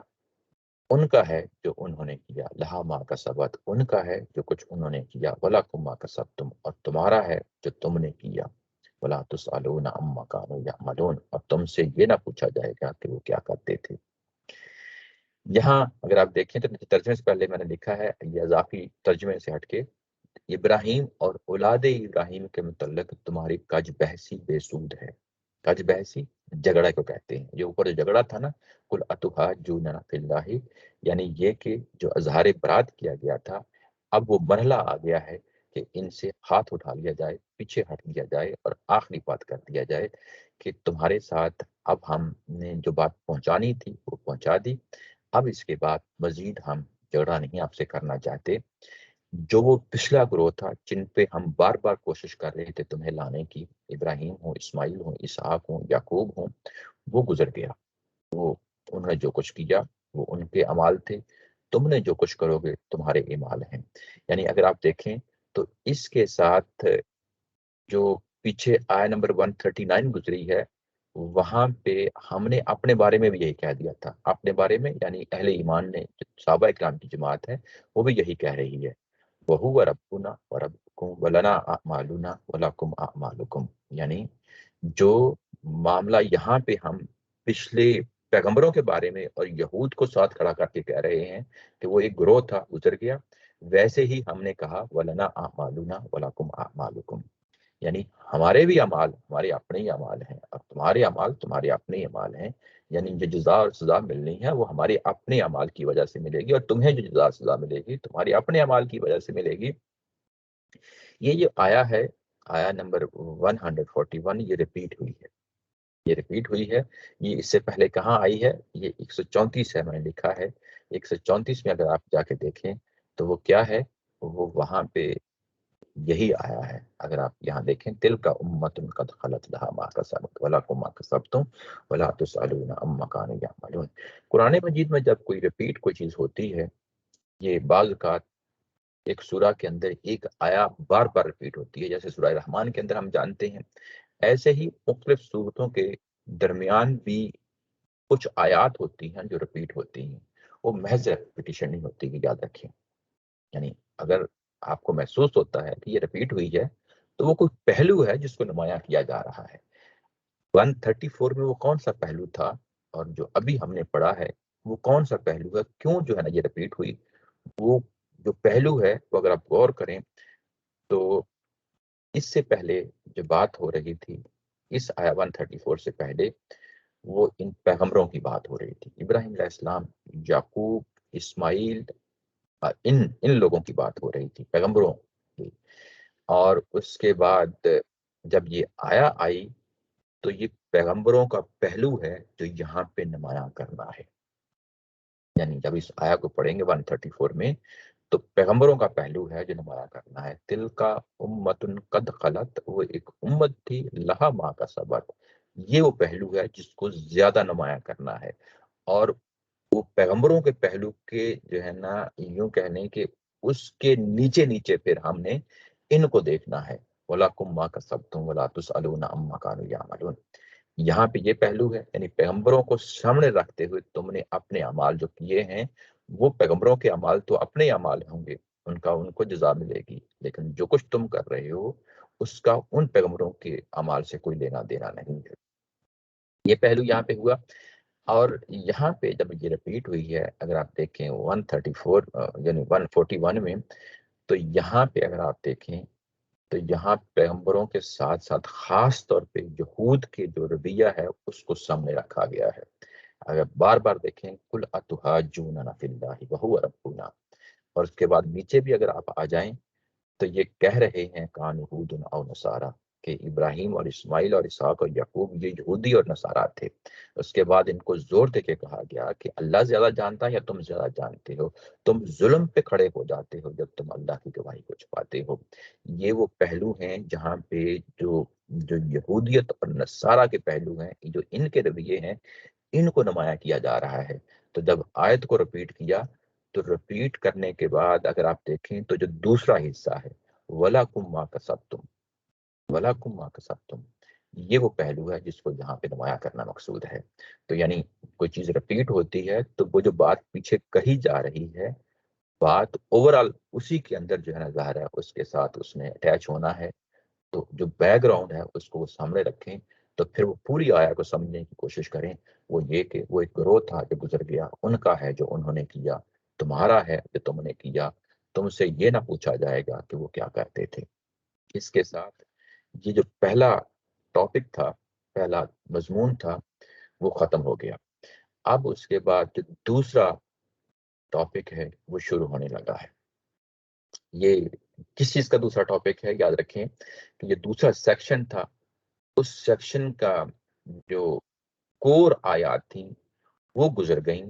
گزر جانے کے بعد جیسا کہ میں نے بتایا کہ وہ جو کور آیات ہوتی ہیں اس کے بعد سوالات کو لے لیا جاتا ہے، رویوں کو لے لیا جاتا ہے، کوئی پہلو ہوتے ہیں ان کو لے لیا جاتا ہے۔ تو جو ایک مضمون تھا ابھی ہم نے جو پڑھا وہ ختم ہو گیا، اس کے بعد دوسرا مضمون ہے، یعنی اسی دوسرے سیکشن کے اندر وہ جو مضمون ہے وہ کون سا ہے؟ وہ مضمون یہ کہ اب یہاں پہ قبلہ تبدیل ہو جائے گا، یعنی سر مسلمان۔ جی جی یہ جو ابھی آپ کہہ رہے ہیں کہ یہاں پہ ٹاپک فنش ہو گیا ہے، تو یہ ایمانیات کا ٹاپک فنش ہوا ہے؟ جی یہ یعنی یوں کہہ لیں ڈیفینیٹلی ایمانیات ہی اس کے اندر جو ہے نا وہ زیر بحث آئے ہیں۔ ایمانیت یوں کہہ لیں کہ اس کو اگر براڈر پرسپیکٹو میں دیکھنا ہے تو ملت ابراہیم کی وہ کیا ہے، اس کا ماضی کیا ہے، آگے نسلیں چلیں وہ کیا تھیں، وہ کس چیز پہ جو ہے نا قائم و دائم تھے، یہ یہودیت اور نصرانیت کس چیز پہ قائم ہے۔ اس کے بعد یہ جو نیا اس وقت مسلمانوں کی صورت میں، اسلام کی صورت میں یہ پیغمبر دعویٰ کر رہے ہیں، یہ دعویٰ کیا ہے؟ یہ بھی ملت ابراہیم پہ کھڑا ہے۔ تو آپ یوں سمجھ لیں کہ کور جو ہے وہ ملت ابراہیم کو فوکس کیا جا رہا ہے۔ ٹھیک، ملت ابراہیم کیا چیز ہے وہ آپ اچھی طرح جانتے ہیں کہ ابراہیم علیہ السلام کو ہم نے کچھ آزمائشوں میں ڈالا تھا، وہاں سے جو ہے نا وہ سیکشن 2 سٹارٹ ہوا تھا۔ یعنی ابتدائیہ کے بعد فوری جو بات ہوئی تھی وہ یہی تو ہوئی تھی کہ جو ابراہیم علیہ السلام ہے وہ کون ہے، وہ مکہ آتے ہیں، وہ ایک گھر بناتے ہیں، اس کی پلاننگ ہوتی ہے، وہ خاص جگہ پہ جو ہے نا گھر بنتا ہے، وہ بیت اللہ کہلاتا ہے، وہاں لوگوں کو آنے کی دعوت دی جاتی ہے، وہاں لوگ آتے ہیں، نماز پڑھتے ہیں، وہاں اعتکاف کرتے ہیں، وہاں طواف کرتے ہیں۔ پھر اس کے بعد جب یہ گھر بننا شروع ہوتا ہے اور اس کی فاؤنڈیشن اٹھائی جاتی ہے، تو ان کے لبوں پہ، دونوں باپ اور بیٹے کی زبان پہ جو امامت کا ان کو خطاب ملا تھا، اس کی بنیاد پہ آنے والے لوگوں کے لیے دعا کرتے ہیں کہ امت کو اٹھا، اور ان میں سے ایک رسول اٹھا، وہ رسول کیا کرے، وہ رسول ان کو جو شریعت دے، ان کو وحی کی صورت میں کتاب دے، ایمانیات سکھائے، ان کا تزکیہ کرے۔ یہ ملت ابراہیم کور جو ہے نا وہ تصور تھا۔ اب اس کے بعد یہ کہا گیا تھا کہ یہ جتنی بھی باتیں آپ کے سامنے کہی گئی ہیں، یہی ملت ابراہیم ہے۔ اس کے بعد یعقوب، اس کے بعد اسحاق، اسماعیل، اور اس کے بعد جتنے بھی قبائل آئے تھے وہ سارے کے سارے اسی ملت ابراہیم پہ کھڑے تھے۔ جب یہ بات مکمل ہو گئی تھی سیکشن 2 کے آخر میں، تو اس کے بعد جو اگلا جو پہلو تھا جس کو نمایاں کرنا تھا، وہ ان کی تاریخ ان کے سامنے رکھنی تھی۔ ملت ابراہیم تک تو کلیئر ہو گئی، چیز واضح ہو گئی۔ اس کے بعد تاریخ رکھنی تھی کہ جو بعد کی نسلیں آئی ہیں وہ بھی ملت ابراہیم پہ ہی کھڑی تھی۔ یہ پہلا ٹاپک تھا۔ اب دوسرا جو ٹاپک ہے، وہ ٹاپک جو ہے وہ بھی بیسیکلی اسی کور جو سیکشن کے اندر بات ہوئی تھی نا، کہ ہم نے ایک گھر بنایا، ہم نے بیت اللہ بنایا، اب اس بیت اللہ کو دوبارہ سے ری انسٹیٹ کرنا ہے، اس پوزیشن میں لے کے آنا ہے جس پوزیشن پہ ابراہیم علیہ السلام خود کھڑے ہوئے تھے۔ ابراہیم علیہ السلام نے اس کو بنایا، اس کی فاؤنڈیشن اٹھائی، اس کے بعد وہ امت آ گئی، وہ لوگ آ گئے، وہ پیغمبر آ گیا، وہ رسول آ گیا جس کی انہوں نے جو ہے نا دعا کی تھی۔ اب وہ رسول آ گیا ہے، تو اب اس گھر کو دوبارہ اسی پوزیشن پہ کھڑا کر دیا جائے گا جیسا کہ وہ ڈے 1 پہ تھا۔ ڈے 1 یعنی جس طرح ابراہیم علیہ السلام نے اس کو اٹھایا تھا، اسی پوزیشن میں اس کو اب لانا ہے۔ جب اس کو لانا ہے تو یہ جو دوسرا ٹاپک ہے یہ اسی سے متعلقہ ہے، یعنی نظم کی روشنی میں یہ کوئی علیحدہ سے کوئی چیز نہیں ہے، یعنی جو کور سیکشن 2 کے اندر بیان ہوا تھی چیزیں، اسی سے اس کو بحال کرنا ہے، اس گھر کو۔ تو اب جب یہ بحال کرنے کی بات ہوئی تو ابراہیم کی بنائی ہوئی مسجد کو نیچے اگر آپ دیکھیں تو بریکٹ میں یہ کنیکٹر لایا گیا ہے کہ ابراہیم کی بنائی ہوئی مسجد، یہ کون سی مسجد ہے جو ایک 130 کے اندر ہم پڑھ آئے ہیں؟ وہ بالکل کیا تھا؟ سوری، یہ 130 نہیں ہے، یہ پیچھے ہے، میں پیچھے جاتا ہوں۔ یہ ہے، اگر آپ دیکھیں وَإِذْ جَلْنَا الْبَيْتَ مَثَابَةً لِلنَّاسِ وَأَمْنًا، یاد کرو جب ہم نے سرزمین ارض میں بیت الحرام کو لوگوں کا مرجع بنایا تھا، وَاتَّخِذُوا، اور ہم نے کہا تھا کہ یعنی اس گھر کو جب بناؤ تو کہاں بناؤ، وہ یہ تھا کہ ان کے لیے پناہ کی جگہ قرار دیا، اور حکم دیا تھا کہ ابراہیم کی اس کی قیام گاہ میں نماز کی ایک جگہ بناؤ، اسی بیت اللہ کے لیے نماز کی ایک جگہ بناؤ۔ یہ یہاں پہ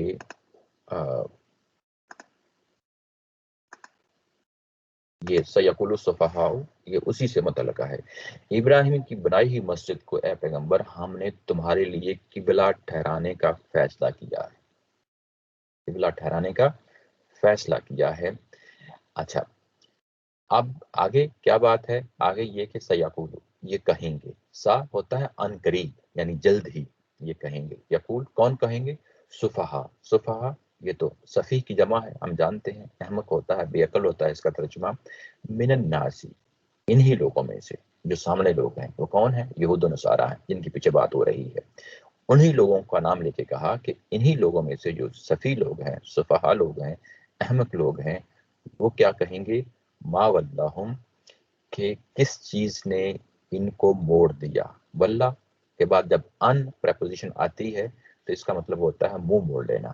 آپ ایک سائڈ پہ کھڑے ہیں تو بالکل اپوزٹ ڈائریکشن منہ کر لینا، اس کے لیے آتا ہے ما ولاہم ان قبلتہم، ان کے جس قبلے پہ، التی جس پہ، کانو علیہ جس پہ یہ چل رہے تھے، جس پہ مان رہے تھے، اس قبلے سے اب جو منہ موڑنے کا موقع آیا تو یہ کہیں گے کہ کس چیز نے ان کو موڑ دیا؟ قل للہ المشرق والمغرب، ان کو بتا دو، نبی پاک صلی اللہ علیہ وسلم سے کہا گیا کہ ان کو بتا دو کہ مشرق و مغرب سب سمتیں جو ہیں یہ اللہ کے لیے ہیں، یہدی من یشاء الی صراط مستقیم، وہ جس کو چاہتا ہے، وہ جس کو چاہتا ہے سیدھی راہ دکھا دیتا ہے۔ یہ لفظی ترجمہ ہے، وہ ہم اس کے آتے ہیں تفصیل میں۔ یہ کون سے صفحا ہیں، یہ ہم نے پہلے پکڑنا ہے نا، ایسے تو نہیں ہم اس کو چھوڑ دیں گے، کہ پہلے واضح کرنا ہے کہ یہ صفحا کون سے ہیں، الف لام کے ساتھ آیا ہے، تو اس کو سمجھنے کے لیے ہمیں پیچھے جانا پڑے گا، کیونکہ ہم نظم کی روشنی میں چیزوں کو دیکھ رہے ہوتے ہیں، تو یہ لفظ پیچھے آ چکا ہے۔ آیا نمبر 130 میں اگر آپ دیکھیں تو وہاں پہ یہ کیا آیا ہے، یہ تھا وَمَن يَرْغَبُ عَن مِّلَّةِ إِبْرَاهِيمَ إِلَّا مَن سَفِهَ نَفْسَهُ، ابراہیم کے دین سے کون ہے جو انحراف کرے، وہی کرے گا نا جو اپنے آپ کو، آگے ترجمے میں لکھا ہے، جو اپنے آپ کو حماقت میں مبتلا کر لے، جو احمق بن جائے۔ یہاں سفیہ نفسہ، یہاں ورب کی صورت میں لایا گیا تھا، فعل کی صورت میں لایا گیا تھا۔ جب ہم یہاں آئے ہیں اس آیا میں، تو یہاں پہ اب ہم دیکھتے ہیں کہ یہ ورب کی بجائے اب ناؤن بن گیا ہے، ناؤن بن گیا ہے۔ تو یہ وہی لوگ ہیں جنہوں نے اصلاً ابراہیم علیہ السلام کی ملت ابراہیم سے منہ موڑ لیا ہے، یہ وہی صفحا ہے۔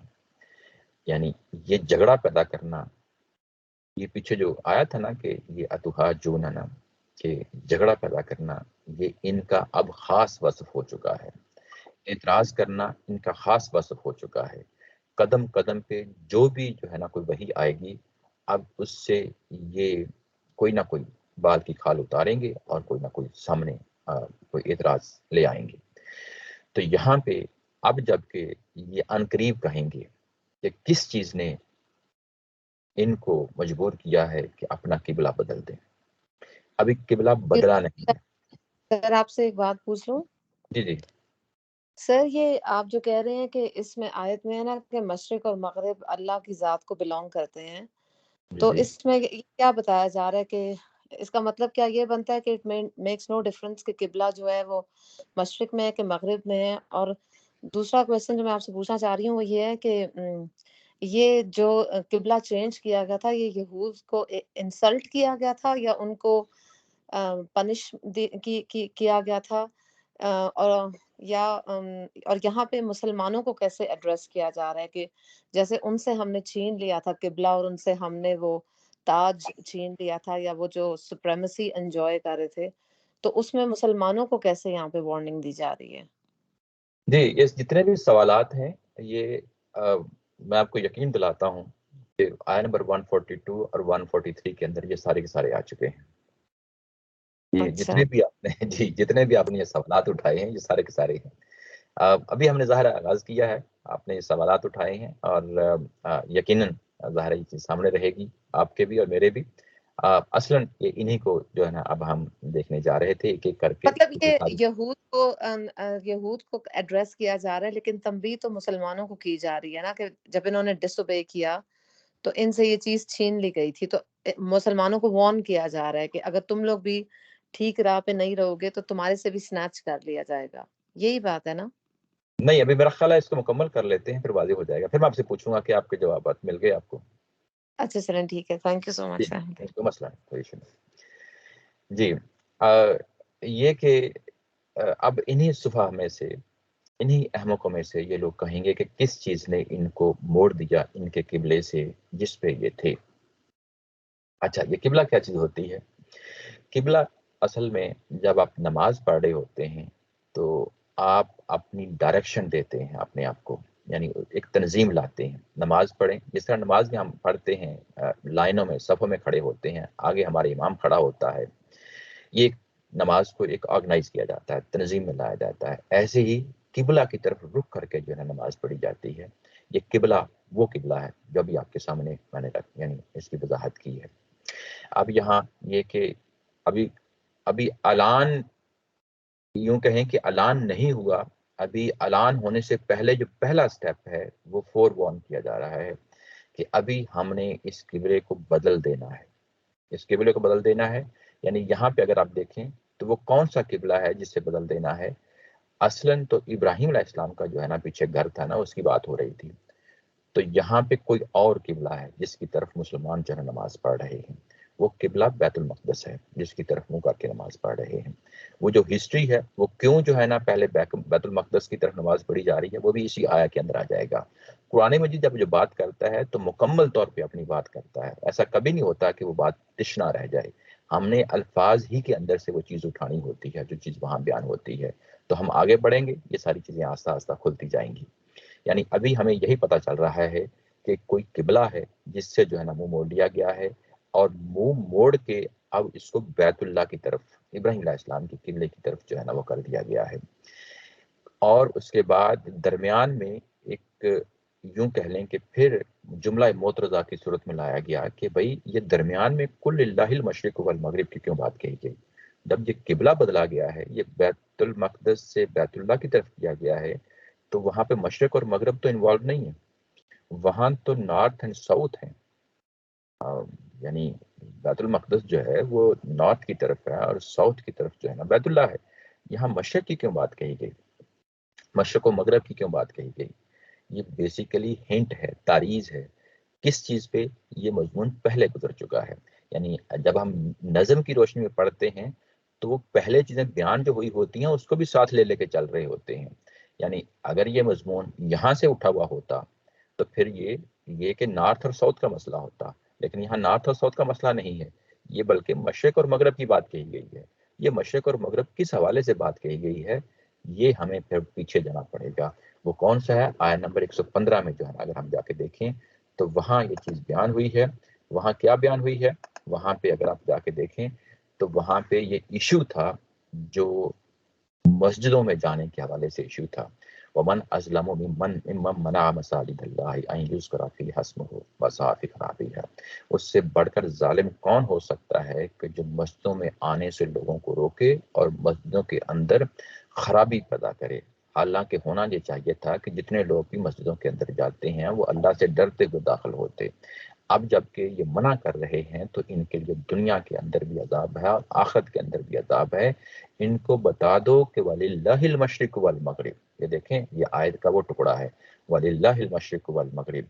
ان کو معلوم ہونا چاہیے تھا کہ جو مشرق اور مغرب کا معاملہ ہے، اب یہ مشرق اور مغرب کا کیا معاملہ ہے؟ مشرق کا معاملہ یہ ہے کہ اسی بیت المقدس جو ان کی عبادت گاہ تھی، اسی کے اندر مشرق کی طرف حضرت مریم علیہ السلام کا جو ہے نا حجرہ تھا، اس کی طرف وہ عبادت، یعنی اس حجرے میں عبادت کیا کرتی تھی۔ بعد میں نصارہ نے کیا کیا کہ کیونکہ اس مسجد کی مشرق کی طرف تھا تو انہوں نے اپنا قبلہ ہی مشرق کو بنا لیا۔ ایسے ہی یہودیوں نے ان کی مخالفت میں آ کے مغرب کو جو ہے نا وہ قبلہ بنا لیا، کیا قبلہ بنا لیا۔ تو یہ ان کے پرانے تاریخی جھگڑے ہیں جن کی یہاں پہ آیت نمبر 115 کے اندر جو ہے نا بیان ہوا ہے۔ اب ہم دوبارہ آیت نمبر 142 میں آتے ہیں تو اب آ کے یہاں پہ کل اللہ المشرق والمغرب جب کہا گیا تو ان کی پرانا جو تاریخ ہے وہ سامنے رکھی گئی ہے۔ یعنی قرآن مجید ایسا نہیں کہتا کہ تم پیچھے جا کے فلاں آیت جو ہے نا پڑھ لو، قرآن مجید پچھلی جو بات مضمون گزرا ہوتا ہے اس میں سے ایک ٹکڑا اٹھا لیتا ہے، ایک ٹکڑا اٹھا لیتا ہے، اور وہ ہمارے لیے کافی انڈیکیٹر ہوتا ہے کہ وہ یہ بتائے کہ یہ پیچھے کوئی بات ہوئی تھی، اس سے متعلقہ کوئی بات ہو رہی ہے۔ یعنی اس پورے بیک گراؤنڈ کو سامنے رکھو، اور اس پورے بیک گراؤنڈ کو جب سامنے رکھو گے تو پھر ان کو پتہ چلے گا کہ اصلاً جو چیز ہوتی ہے وہ یہ نہیں ہوتی کہ قبلہ مشرق کی طرف ہے یا مغرب کی طرف ہے۔ اصلاً جو چیز ہوتی ہے وہ یہ ہوتی ہے کہ اللہ کا حکم ہے، اللہ کے حکم کے سامنے سرنڈر کرنا ہوتا ہے۔ یہ اصل مغز ہوتا ہے بات کا، یہ اصل بات ہوتی ہے۔ باقی وہ جو چیزیں جو فارمیٹ ہوتا ہے وہ اصل نہیں ہوتا۔ وہ بات یہاں پہ کہی گئی ہے، جو یہاں پہ کور میسج ہے وہ یہ پہنچایا گیا ہے، یہدی من یشاء الی صراط مستقیم۔ یہدی یعنی راستے پہ چلانا، گائیڈ کرنا، کسی کو راستے پہ چلا کے کسی جگہ تک پہنچانا، وہ جس کو چاہتا ہے اس تک پہنچا دیتا ہے۔ الی صراط مستقیم، صراط مستقیم یعنی سیدھا راستہ ہے۔ یہ جو سیدھا راستہ ہے یہ لفظی ترجمہ ہے، یہ اصلاً سیدھا راستہ کیا ہے؟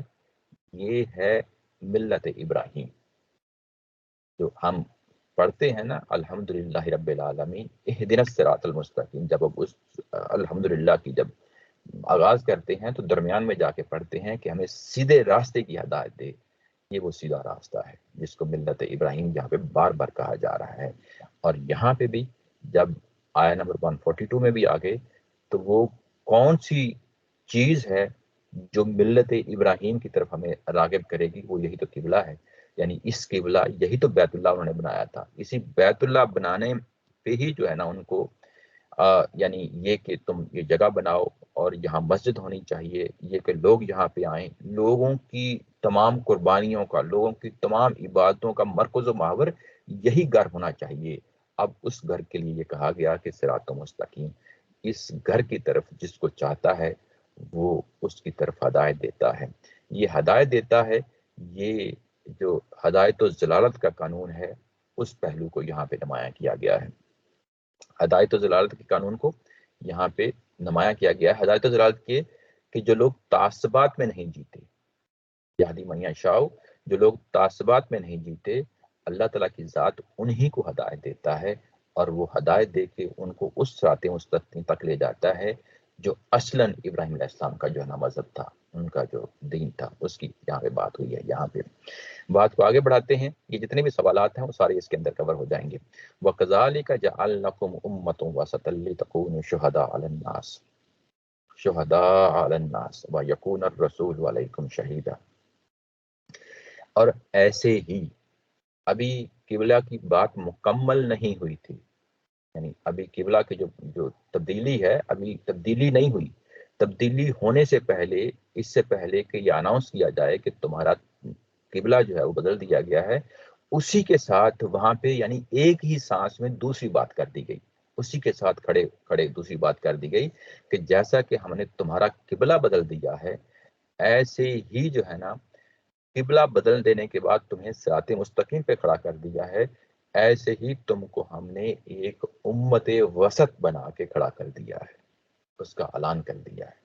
یہاں پہ جیسے قبلہ تبدیل ہوا ہے ویسے ہی اسی طریقے سے ہم نے امت وسط بنا کے تم کو ہم نے کھڑا کر دیا ہے، لِتَكُونُوا شُهَدَاءَ عَلَى النَّاسِ، تاکہ تم لوگوں کے اوپر گواہ بن کے کھڑے ہو جاؤ، وَيَكُونَ الرَّسُولُ عَلَيْكُمْ شَهِيدًا، اور رسول تمہارے اوپر گواہ بن کر کھڑے ہوں۔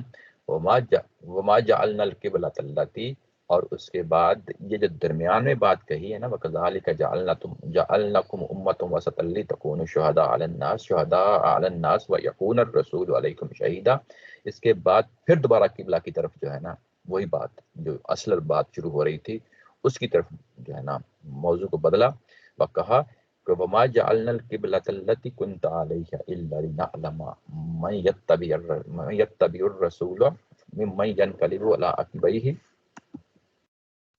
وَإِن كَانَتْ لَكَبِيرَةً إِلَّا عَلَى الَّذِينَ هَدَى اللَّهُ وَمَا كَانَ لِيُضِيعَ إِيمَانَكُمْ إِنَّ اللَّهَ بِالنَّاسِ لَرَءُوفٌ رَحِيمٌ، یہ کہ وَمَا جَعَلْنَا الْقِبْلَةَ الَّتِي، ہم نے یہ قبلہ نہیں جو ہے نا مقرر کیا تھا، الَّتِي كُنْتَ عَلَيْهَا جس پہ تم تھے، یعنی جس پہ تم تھے یعنی بیت المقدس کی طرف جو ہم نے قبلہ بنایا تھا۔ اب یہ ریزن دی جا رہی ہے، یعنی ریزن قرآن مجید خود دیتا ہے، جب قرآن مجید خود دیتا ہے تو ہم نے قرآن مجید کے الفاظ سے ہی جو ہے نا اس چیز کو پکڑنا ہوتا ہے۔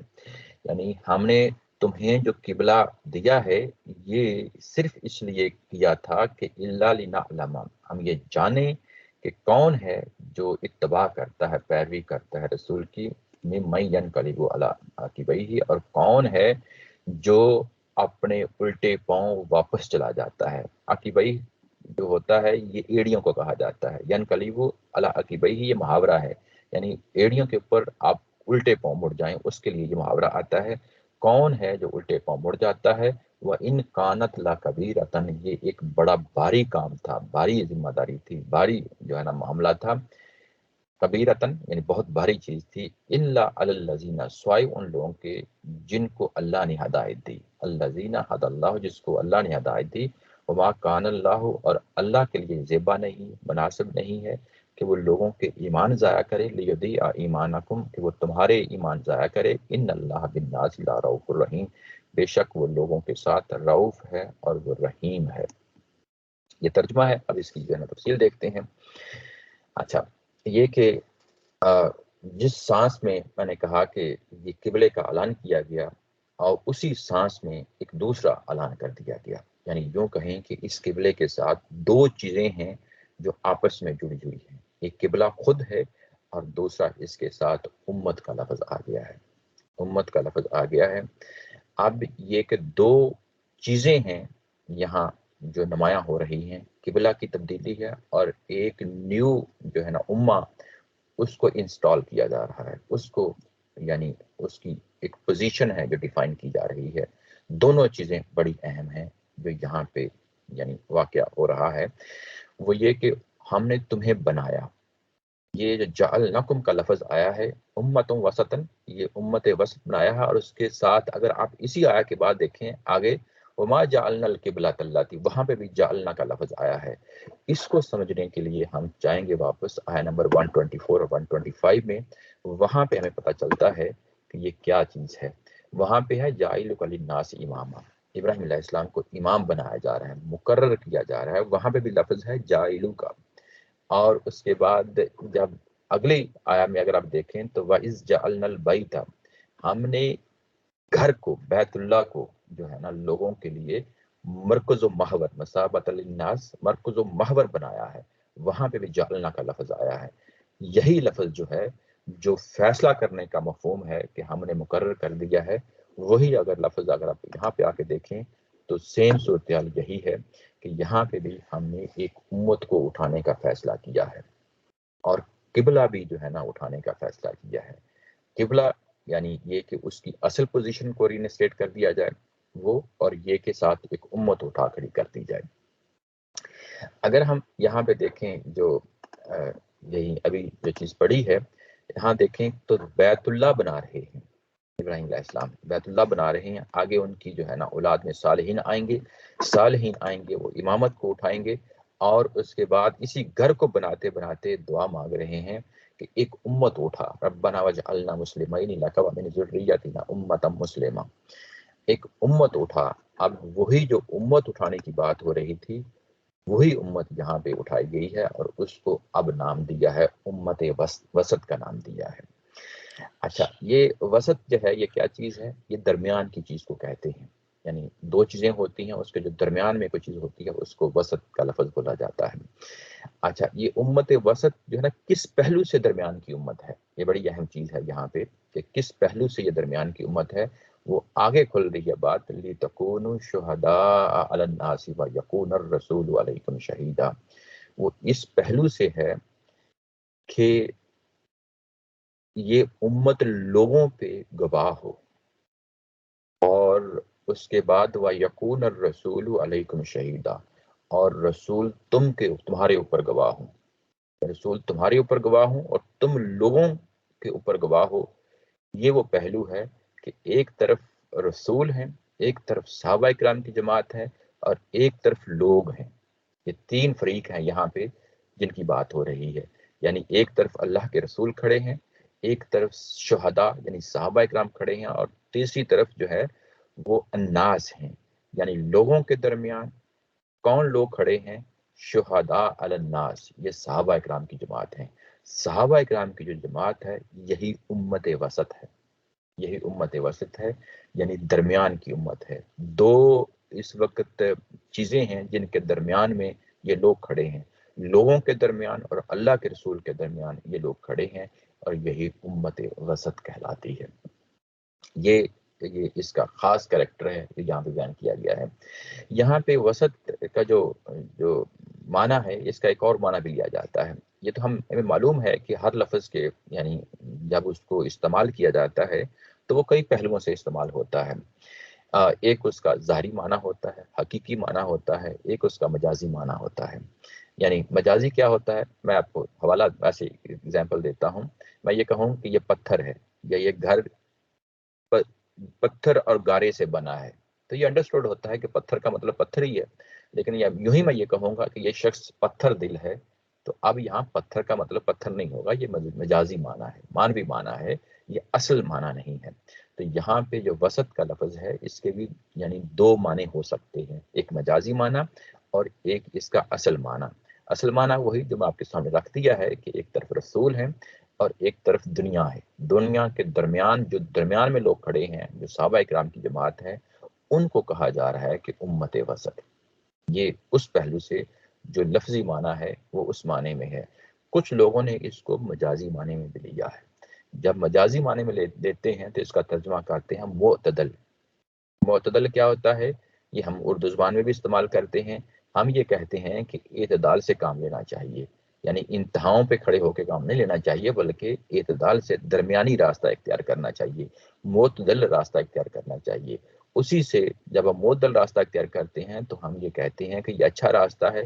تو درمیان کا راستہ جو ہوتا ہے ہمیشہ اچھا راستہ ہوتا ہے. یہ عمومی طور پہ اس طرح عربی زبان میں یہ جو کہا جاتا ہے کہ خیر الامور اوسطها، جو بہترین طریقہ ہوتا ہے وہ یہی کہ اعتدال کا راستہ ہوتا ہے. یہ یعنی یہاں پہ جو میں ابھی آپ کے سامنے عربی میں جو بولا ہے، یہ یہاں پہ اوسط کا جو معنی ہے وہ اعتدال کا معنی ہے. وہاں پہ یہ مجازی معنی میں استعمال ہوا ہے.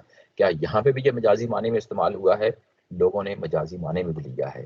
جب یہ لیا ہے تو پھر اس کی وہ تفسیر یہ کرتے ہیں کہ کیونکہ ایک طرف یہودی تھے، ایک طرف عیسائی تھے، ان کے ہاں انتہائیں پائی جاتی تھیں، تو ان کے درمیان کا راستہ ہے. ایک تو اس کی تفسیر یہ کرتے ہیں، ایک تفسیر یہ کرتے ہیں کہ یہ جو ہمیں مذہب دیا گیا ہے یہ انتہاؤں پہ مبنی نہیں ہے، بلکہ انتہائی معتدل قسم کی اعتدال پہ مبنی جو نا تعلیمات ہیں وہ ہمیں دی گئی ہیں. لیکن کیا یہ سارے مفہوم یہاں نکلتے ہیں؟ نہیں نکلتے، نہیں نکلتے، کیونکہ اس کی وجہ یہ ہے کہ ہمیں آگے اور پیچھے بھی دیکھنا ہوتا ہے. کیا یہاں پہ کوئی فضیلت بیان ہو رہی ہے اس امت کی؟ نہیں، فضیلت نہیں بیان ہو رہی، ذمہ داری کا بیان ہے جو یہاں پہ بیان ہو رہا ہے. اور جو وسط لفظ آیا ہے یہ فضیلت کے لیے نہیں آیا، بلکہ جو آگے آیت کا ٹکڑا ہے وہ خود بتا دیتا ہے کہ یہ وسط کس معنی میں ہے. یہ اس معنی میں ہے کہ یہ دو فریق ہیں، ان کے درمیان میں کھڑا ایک فریق ہے. دو فریق کون؟ ایک طرف رسول ہے اللہ کے اور ایک طرف دنیا ہے. دنیا اور رسول کے درمیان میں یہ صحابہ کرام کی جماعت ہے جن کو امت وسط کہا جا رہا ہے. اور آگے اس کے بعد یہ کہ شہداء کا ان کے لیے لفظ آیا ہے. شہداء شہید کی جمع ہوتی ہے، شہید گواہ کو کہتے ہیں. یہ گواہ جی جی یہ اس آیت میں ہم امت وسط میں صحابہ پر اصرار کیوں کر رہے ہیں؟ جی ابھی تو بات آگے بڑھاتا ہوں، یہ ہم پہ بھی آتی ہے، لیکن کیونکہ یہاں پہ ابھی جو فرسٹ پرائمری ایڈریسز ہیں میں ان کی بات کر رہا ہوں. جو پہلو اس کا کہ آگے ہم نے بھی آنا ہے، میں اس کو بعد میں جو ہے نا ایکسپلین کرتا ہوں. میں اس کی طرف آنا تھا ابھی. ٹھیک جی، ابھی ظاہر ہے کہ صحابہ اکرام ہیں اس وقت، وہی فزیکلی وہی ہیں وہاں پہ، تو ظاہر پرائمری ایڈریسز ہمارے سامنے ہمیشہ ہوتے ہیں، تو اسی کو سامنے دیا رکھا جاتا ہے. اچھا، لِتَكُونُوا شُهَدَاءَ عَلَى النَّاسِ، یہ لوگوں پہ گواہ ہیں. شہداء کا جو شہید ہوتا ہے یہ اس کا سنگولر ہوتا ہے. شہید جو ہے یہ گواہ ہے. جب یہ اللہ کے سیغے کے ساتھ آتا ہے، یعنی صلہ کے ساتھ آتا ہے، تو اس کا معنی ہوتا ہے کسی کے خلاف گواہی دینا. یعنی گواہی اصل میں کیا ہوتی ہے؟ گواہی کو فیصلہ جب ہو رہا ہوتا ہے تو فیصلے کی بنیاد جو ہے وہ گواہی بنتی ہے. یا فیصلہ کسی کے حق میں ہوتا ہے یا کسی کی مخالفت میں ہوتا ہے. فیصلہ کرنے کے لیے ضروری ہے کہ اس سے پہلے جو ایویڈنس ہے وہ سامنے لایا جائے. وہ ایویڈنس ہے جو یہاں پہ گواہ جو ہے نا مہیا کرتا ہے. تو یہاں پہ یہ گواہ کے معنی میں یہ لفظ آیا ہے کہ تاکہ لوگوں پہ یہ گواہی قائم کر دیں. اب یہ گواہی کون سی قائم کرنی ہے؟ یہ وہ گواہی ہے کہ جس پہ یہ لوگ خود قائم ہوں گے، یعنی اس مذہب پہ، ملت ابراہیم پہ یہ خود قائم ہوں گے، اور اس کے بعد لوگوں تک جو ہے نا اس کی دعوت لے کے جائیں گے. خود قائم ہوں گے، لوگوں تک جائیں گے، تو یہ گواہی ان کے اوپر قائم ہو جائے گی. جب اس گواہی کو لوگوں تک اتمام حجت تک پہنچا دیں گے، جس طرح یہاں پہ قرآن مجید یہود و نصارہ پہ اتمام حجت تک پہنچا رہا ہے، جب یہ اتمام حجت تک پہنچائیں گے تو یہ کل کو قیامت والے دن فیصلے کی بنیاد بن جائے گا. کل کو قیامت والے دن فیصلے کی بنیاد بن جائے گا. یہ اس پہلو سے شہداء علی الناس، یہ شہادت حق، امامت یا اتمام حجت، یہ جتنے بھی الفاظ بولتے ہیں یہ قرآن مجید کے اپنے شیڈز ہیں. اس سے پہلے ابراہیم علیہ السلام کے حوالے سے جو امامت کا تصور تھا کہ یہ آگے بھی بڑھے گا، میری اولاد میں بھی جائے گا، تو وہاں ہم نے یہ لفظ امامت کا استعمال کیا تھا. جب ہم یہاں آئے ہیں تو تو یہ وہی امامت ہے جو اس کو دوسرے شیڈ میں بیان ہو رہا ہے یہ لفظ، کہ یہ امامت کا پہلو شہادت حق کا پہلو، شہادت حق کا پہلو یعنی اب شہادت حق کے لفظ کے اندر یہ چیز آ گئی ہے کہ لوگوں کے اوپر گواہی دینی ہے، جس کی بنیاد پہ کل کو قیامت والے دن فیصلہ ہونا ہے، اور یہ کہ یہ لوگ جو ہے نا گواہ بن کے اٹھیں لوگوں پہ، اور وَيَكُونَ الرَّسُولُ عَلَيْكُمْ يَكُونَ الرَّسُولُ عَلَيْكُمْ شَهِيدًا، اور ایسے ہی یہ اللہ کا رسول جو ہے تم پہ گواہ بن کے اٹھے۔ ہمیں معلوم ہے کہ جب اللہ کا رسول، کوئی بھی اللہ کا رسول، جیسے حضرت نوح علیہ السلام ہوں، حضرت موسیٰ علیہ السلام ہوں، جب وہ لوگوں پہ اس طریقے سے رسول بن کے آتے ہیں تو وہ جس چیز کا وہ دعویٰ کر رہے ہوتے ہیں وہ پہلے خود اس کا نمونہ ہوتے ہیں، لوگوں کو دعوت دیتے ہیں، اور اس کے بعد ایک ٹائم گزرتا ہے، اور ٹائم گزرنے کے بعد ہوتا یہ ہے کہ جب اتمام حجت ہو جاتا ہے تو قوم کا فیصلہ ہو جاتا ہے، یہ دنیا میں فیصلہ ہوتا ہے، یعنی رسولوں کے معاملے میں لیٹ نہیں کیا جاتا، تاخیر نہیں کی جاتی، دنیا کے اندر اس کا فیصلہ ہو جاتا ہے۔ یہ رسول تم پہ اتمام حجت کریں گے، گواہی دیں گے، اور وہ فیصلہ یہاں ظاہر دنیا کے اندر ہی ہو جائے گا، اور جب یہ ہو جائے گا تو اس کے بعد یہ جو شہادت کا پہلو ہے، یہ اس کو میں مزید اب آپ کے سامنے کھولتا ہوں۔ لیاس صاحب نے سوال کیا، اس سے پہلے ہماری بہن نے سوال کیا تھا، یہ کہ یہ ہے کیا چیز ہے؟ یہ دنیا کے پاس جائیں گے، یہ صحابہ کرام جائیں گے، اور اس کے بعد جو وہ لوگ آگے پیروکار ہوں گے وہ دنیا کے پاس جائیں گے، اور یہ قیامت تک کے لیے یہ سلسلہ جاری و ساری رہے گا۔ یہ امت وسط بن کے ہم اب صحابہ کرام کے قدم پہ ہم نے چلنا ہے، یعنی جس طرح انہوں نے اپنے رسول سے اس دین کو لیا، اس کے بعد ہم صحابہ کرام سے لیں گے۔ صحابہ کرام سے کیسے لیں گے؟ صحابہ کرام اگلی نسل کو دیں گے، وہ جو بعد میں آنے والی نسل اپنی پچھلی نسل سے لے گی، اس طریقے سے یہ سارا سلسلہ صحابہ کرام تک پہنچے گا، اور اس کے بعد نبی پاک صلی اللہ علیہ وسلم تک پہنچے گا۔ ہم لوگ ظاہر ہے کہ صحابہ کرام سے لے کے ہم لوگ اور قیامت تک یہ امت وسط کا کام کرتی رہے گی، یہ گواہی دیتی رہے گی، خود کھڑی ہوگی۔ سب سے پہلی اہم بات یہ ہے کہ خود کھڑی ہوگی، ملت ابراہیم پہ کھڑی ہوگی، جس چیز پہ یہ رسول خود کھڑے ہوئے ہیں اس پہ کھڑی ہوگی، اور دنیا کو گواہی دے گی۔ یہ شکر جو صاحب ایک پہلو کوشچن ہے جی اسی حوالے سے کہ یہ جو تبلیغی جماعت والے اصحاب ہیں تو کیا یہ یہی کام کر رہے ہیں؟ نہیں، میں ابھی میرا خیال ابھی ساری بات ابھی میں نے کھولنا تھا، یہ سارے سوالات اچھا یقیناً ظاہر ہے کہ جو پیدا ہو رہے ہیں، میں سب اس کی طرف ابھی آنا ہے، یہ بڑی اہم آیا ہے، میں اس پہ ظاہر ٹائم لگاؤں گا، آپ کے سامنے ایکسپلین کرتا ہوں، یہ ساری چیزیں واضح ہو جاتی ہیں ابھی۔ شکریہ۔ اچھا، یہ تو شہادت کا یہ پہلو جو ہے یہ واضح ہو گیا، اس کے بعد یہ بھی واضح ہو گیا کہ یہ امت وسط ہے، یہ صرف صحابہ کرام نہیں ہے، یہ آگے بھی چلے گی، قیامت تک چلے گی۔ اس کے بعد یہ جو لفظ بولا گیا ہے یہاں پہ کہ امت وسط لتکونوا شہداء علی الناس، کہ یہ بن جائے، لتکونوا یہ بن جائے لوگوں کے اوپر گواہ، یہ جعلنکم اس کے پیچھے جو ہے نا آیا ہے، قوم جو ہے امت وسط ہے، امت وسط ہے، صحابہ کرام کی جماعت ہے، اور اس کے بعد صحابہ کرام کی جماعت پہ جو ہے نا وہ جو گواہ ہیں وہ نبی پاک صلی اللہ علیہ وسلم ہیں۔ یہ جو بات یہاں پہ ہے، میں اس کو چاہ رہا ہوں کہ کتنے حصے کو یہاں پہ بیان کروں اور کتنے حصے کو بعد میں بیان کروں، جو اس کے اگلا حصہ آ رہا ہے، لیکن چلیں بہرحال میں یہیں پہ اس چیز کو بیٹھتا ہوں۔ یہ تو واضح ہو گیا کہ یہ قیامت تک کے لیے امت وسط ہے۔ یہ کہ کیا یہ امت وسط جو ہے اس میں کچھ چیزیں ہیں جو اسی آیت کے اندر معلوم و معروف ہیں، انہی چیزوں کو میں آپ کے سامنے جو ہے نا کھولتا ہوں البیان اور تدبر قرآن ہی کی روشنی میں۔ یہ تو ہمیں معلوم ہے کہ رسول جو ہے وہ دنیا میں سزا دے سکتے ہیں، کیا یہ امت وسط بھی سزا دے سکتی ہے؟ وہ اس آیت سے معلوم ہوتا ہے کہ نہیں دے سکتی۔ وہ کیوں نہیں دے سکتی؟ جب رسول کو کہا گیا کہ وہ تم پہ گواہ ہیں، تو رسول تو ان لوگوں پہ بھی گواہ ہوتے ہیں جنہوں نے اسلام قبول نہیں کیا ہوتا، جیسے ابو لہب ہیں، ابو جہل ہیں، ان کے لیے تو سزا ہو گئی۔ لیکن یہاں پہ جب میں نے یہ کہا کہ وَكَذَلِكَ جَعَلْنَكُمْ، یہ قوم ہیں جو پہلے سے اسلام قبول کر چکے ہیں، ان کو امت وسط کہا گیا ہے. ان کو امت وسط کہا گیا ہے. جو لوگ اسلام قبول کر لیتے ہیں تو ان کا رسول کے ساتھ کیا تعلق ہوتا ہے؟ وہ خود تو آزمائشوں سے گزرتے ہیں، وہ خود یعنی رسول کے ساتھ کھڑے ہوتے ہیں، اور رسول کے ساتھ کھڑے ہو کے جو رسول دنیا کے ساتھ معاملہ کر رہے ہوتے ہیں وہ اس کے دست و بازو تو بنتے ہیں، لیکن کیا وہ سزا جو رسول دنیا کو دے رہے ہوتے ہیں نہ جو جو جو جو یوں کہہ لیں کہ ابو جہل اور ابو لہب اور ان یہود و نصارہ کی صورت میں جو اس وقت مخاطبین ہیں، کیا یہ بھی دے سکتے ہیں؟ وہ اس آیت سے ہمیں جو ہے نا معلوم ہوتا ہے کہ وہ نہیں دے سکتے. وہ کیوں نہیں دے سکتے؟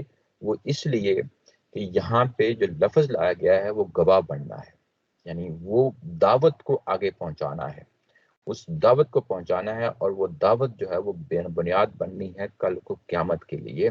لِتَكُونُوا شُهَدَاءَ عَلَى النَّاسِ وَيَكُونَ الرَّسُولُ عَلَيْكُمْ شَهِيدًا. یہ صرف صحابہ اکرام کی حد تک یعنی یہ بات ہو رہی ہے. یہ بڑی اہم بات ہے. یعنی رسول جو ہیں ان کا جو اس وقت کی جو اس آیا کے اندر جو ڈومین ہے، رسپانسبلٹی ہے، اس کو سمجھنے کی کوشش کریں. وہ یہ کہ وہ رسول تم پہ گواہ ہو رہے ہیں. یہ نہیں کہا گیا کہ باقی لوگوں پہ بھی ہو رہے ہیں. باقی لوگوں پہ جب وہ رسول گواہ ہوتے ہیں تو وہ دنیا کے اندر عذاب آ جاتا ہے، لیکن جب وہ صحابہ کرام پہ گواہ ہوتے ہیں تو یہ وہ دوسرا پہلو ہے جس کو یہاں پہ نمایاں کیا جا رہا ہے. صحابہ کرام پہ گواہ ہونے کا مطلب یہ ہے کہ اب وہ جو دعوت ہے وہ ملت ابراہیم ہے. وہ ملت ابراہیم جو قبلہ کی صورت میں ہے، جو عبادات کی صورت میں ہے، جو کچھ ایمانیات کی صورت میں ہے، جو کچھ اخلاقیات کی صورت میں ہے، ان کو اختیار کرنا ہے اور اس کو لے کے آگے پہنچانا ہے.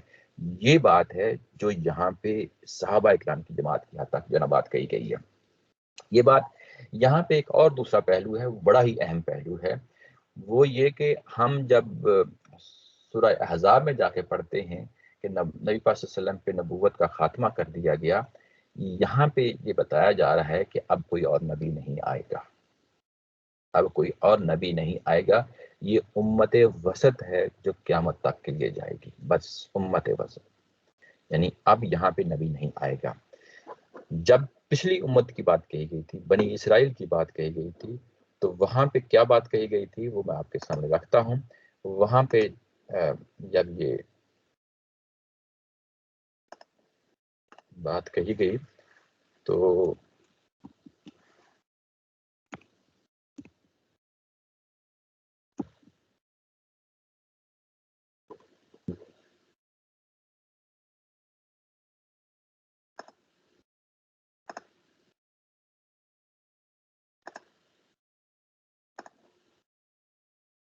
جی میں نے نوٹ کیا تھا، میں آپ کے سامنے ابھی لاتا ہوں. جی 7 ہے جی، ایسے ہی یہ دیکھیں. جب ہم نے سیکشن 1 میں پڑھ رہے تھے تو وہاں پہ بتایا گیا تھا کہ ہم نے موسیٰ علیہ السلام کی طرف کتاب نازل کی تورات کی صورت میں. وَلَقَدْ آتَيْنَا مُوسَى الْكِتَابَ وَكَفَّيْنَا مِن بَعْدِهِ بِالرُّسُلِ وَآتَيْنَا عِيسَىٰ ابْنَ مَرْيَمَ الْبَيِّنَاتِ وَأَيَّدْنَاهُ بِرُوحِ الْقُدُسِ. ہم نے تورات دی اور اس کے بعد مسلسل جو ہے نا کئی ایک نبی بھیجے ہیں. وَكَفَّيْنَا مِن بَعْدِهِ بِالرُّسُلِ. اس کے بعد ہم نے کئی ایک انبیاء کرام کا جو ہے سلسلہ جاری و ساری رکھا، اور آخر میں عیسیٰ علیہ السلام آتے ہیں. یہ جو ہے نا پورا سلسلہ ہے بنی اسرائیل کے اندر بیان ہوا ہے. لیکن جب ہم یہاں آتے ہیں تو یہاں ہمیں یہ بتایا جا رہا ہے کہ اب یہاں پہ کوئی نبی نہیں آئے گا، صرف امت وسط ہے جو اب ظاہر ہے قیامت تک کے لیے رہے گی. اور اس پہلو کو یہاں پہ یہ آپ لوگوں کے سامنے رہنا چاہیے. اب یہاں جو بیک گراؤنڈ ہے وہ چیز سامنے رہے کہ پیچھے کعبہ ہے، اور کعبہ کے ساتھ جو ہے نا ظاہر ہے کہ بیت اللہ ہے، ابراہیم علیہ السلام کا بنایا ہوا گھر ہے. اس بیک گراؤنڈ کے ساتھ یہ امت کو کھڑا کیا گیا ہے. اس کے بعد یہ کہا کہ اسی سانس میں جب اس بات ہو رہی تھی تو وہ کہا کہ وَجَعَلْنَا مَا وَمَا جَعَلْنَا جَعَلْنَا الْقِبْلَةَ الَّتِي كُنْتَ عَلَيْهَا إِلَّا لِنَعْلَمَ مَن يَتَّبِعُ الرَّسُولَ مِمَّن يَنقَلِبُ عَلَىٰ عَقِبَيْهِ. اب پھر بات کو واپس لوٹا دیا گیا ہے. کس طرف لوٹا دیا گیا ہے؟ اسی قبلہ کی طرف جو ہے لوٹا دیا گیا ہے جو اوپر بات کہی گئی تھی کہ ہم نے یہ قبلہ جو ہے جو مقرر نہیں کیا تھا، یہ اصلاً ہماری انٹینشن تھی ہی نہیں. یعنی یہ کہ وما جعلنا القبلۃ التی کنت علیہا، یہ ہماری یعنی یہ قبلہ ہم نے نہیں مقرر کیا تھا جس پہ تم تھے بیت المقدس کی طرف نماز پڑھ رہے تھے، وہ کیا تھا؟ الا لنعلم، یہ جاننے کے لیے ہم نے کیا تھا، یہ جاننے کے لیے ہم نے کیا تھا کہ کون ہے من یتبع الرسول، کہ کون ہے جو اس رسول کی پیروی کرتا ہے، اور کون ہے جو اس رسول کی پیروی سے منہ موڑ لیتا ہے۔ جو رسول کی پیروی کرتا ہے، رسول سے منہ موڑ لیتا ہے، یہاں پہ ایک آزمائش کا پہلو ہے۔ لنعلم کا لفظ آیا ہے، یہ جو نعلم علم یعلم جاننا کا معنی میں ہوتا ہے، اور یہ قرآن مجید کے اندر آزمائش کا جو لفظ ہے یہ کئی معنی میں آتا ہے، کئی لفظوں میں آتا ہے۔ ابھی ہم نے ابراہیم علیہ السلام کے لفظ ابتلا کا لفظ پڑھا تھا، جو اسی سیکشن کے شروع میں پڑھا تھا کہ ابراہیم علیہ السلام کو ہم نے آزمایا۔ جب ہم یہ لفظ ابتلا آیا تھا تو میں نے آپ سے کہا تھا کہ یہ جو لفظ ہے ابتلا، یہ آزمائش اس پوری سیکشن میں، سیکشن 2 میں یہ بڑا نمایاں لفظ ہے، یعنی یہ پہلو، یہ تھیم بڑا نمایاں تھیم ہے۔ یہاں پہ بھی اسی تھیم کو سامنے رکھتے ہوئے بات کہی جا رہی ہے کہ ہم نے تمہیں آزمایا تھا، جیسے ابراہیم علیہ السلام کو آزمایا تھا ویسے ہی تم کو آزمایا ہے۔ رسولوں کے دور میں جو رسولوں کے ساتھ لوگ کھڑے ہوتے ہیں ان کو کیوں آزمایا جاتا ہے؟ اس لیے آزمایا جاتا ہے تاکہ وہ جو ان کے اندر کھرا اور جو برے لوگ ہیں، جو منافق ہیں اور پکے مومن ہیں، ان کو علیحدہ کر دیا جائے، جدا کر دیا جائے، کیونکہ زمین کے اوپر فیصلہ کرنا ہوتا ہے کہ کون ہے جو رسول کے ساتھ حقیقتاً کھڑا ہے اور کون ہے جو بس ویسے ہی کھڑا ہے۔ ان کے درمیان فرق کرنا ہے، جیسا کل کو قیامت والے دن جنت کے لیے فرق کیا جائے گا، مسلمانوں کے اندر بھی فرق کیا جائے گا، ایسے جب دنیا کے اندر قیامت لگتی ہے تو وہاں پہ بھی فرق رکھا جاتا ہے۔ تو جیسا کہ ہم نے ابراہیم علیہ السلام کو آزمایا تھا، ہم نے ان صحابہ اکرام کی جماعت کو بھی آزمایا ہے۔ یعنی جس سٹیج پہ، یعنی یہاں پہ یہ بھی پتہ چل گیا کہ یہ اصلاً جو قبلہ تھا یہ کوئی نبی پاک صلی اللہ علیہ وسلم کی اپنی خواہش نہیں تھی۔ یہ بھی یاد رکھیں کہ یہاں کہ ان کی اپنی خواہش نہیں تھی کہ مکہ کے اندر رہتے ہوئے وہ نماز پڑھا کرتے تھے، قبلہ جو ہے وہ بیت المقدس کی طرف منہ کر کے مکہ کے اندر ہی پڑھا کرتے تھے۔ وہ کیسے پڑھا کرتے تھے؟ وہ ایسے پڑھتے تھے کہ یعنی بیت اللہ کے پیچھے کھڑے ہو جاتے، منہ اس طریقے سے جو ہے نا آ جاتا کہ سامنے بیت اللہ ہوتا اور بیت اللہ کے آگے بیت المقدس ہوتا، اس طریقے سے جو ہے نا وہ منہ کر کے نماز پڑھا کرتے تھے بیت اللہ میں جب مکہ میں رہا کرتے تھے۔ یہ کس سٹیج میں شروع کیا مکہ میں یہ ہمیں نہیں معلوم، لیکن اس آیت سے ہمیں معلوم ہوتا ہے کہ یہ اللہ تعالیٰ کے ہی حکم سے جو ہے نا یہ ہوا تھا۔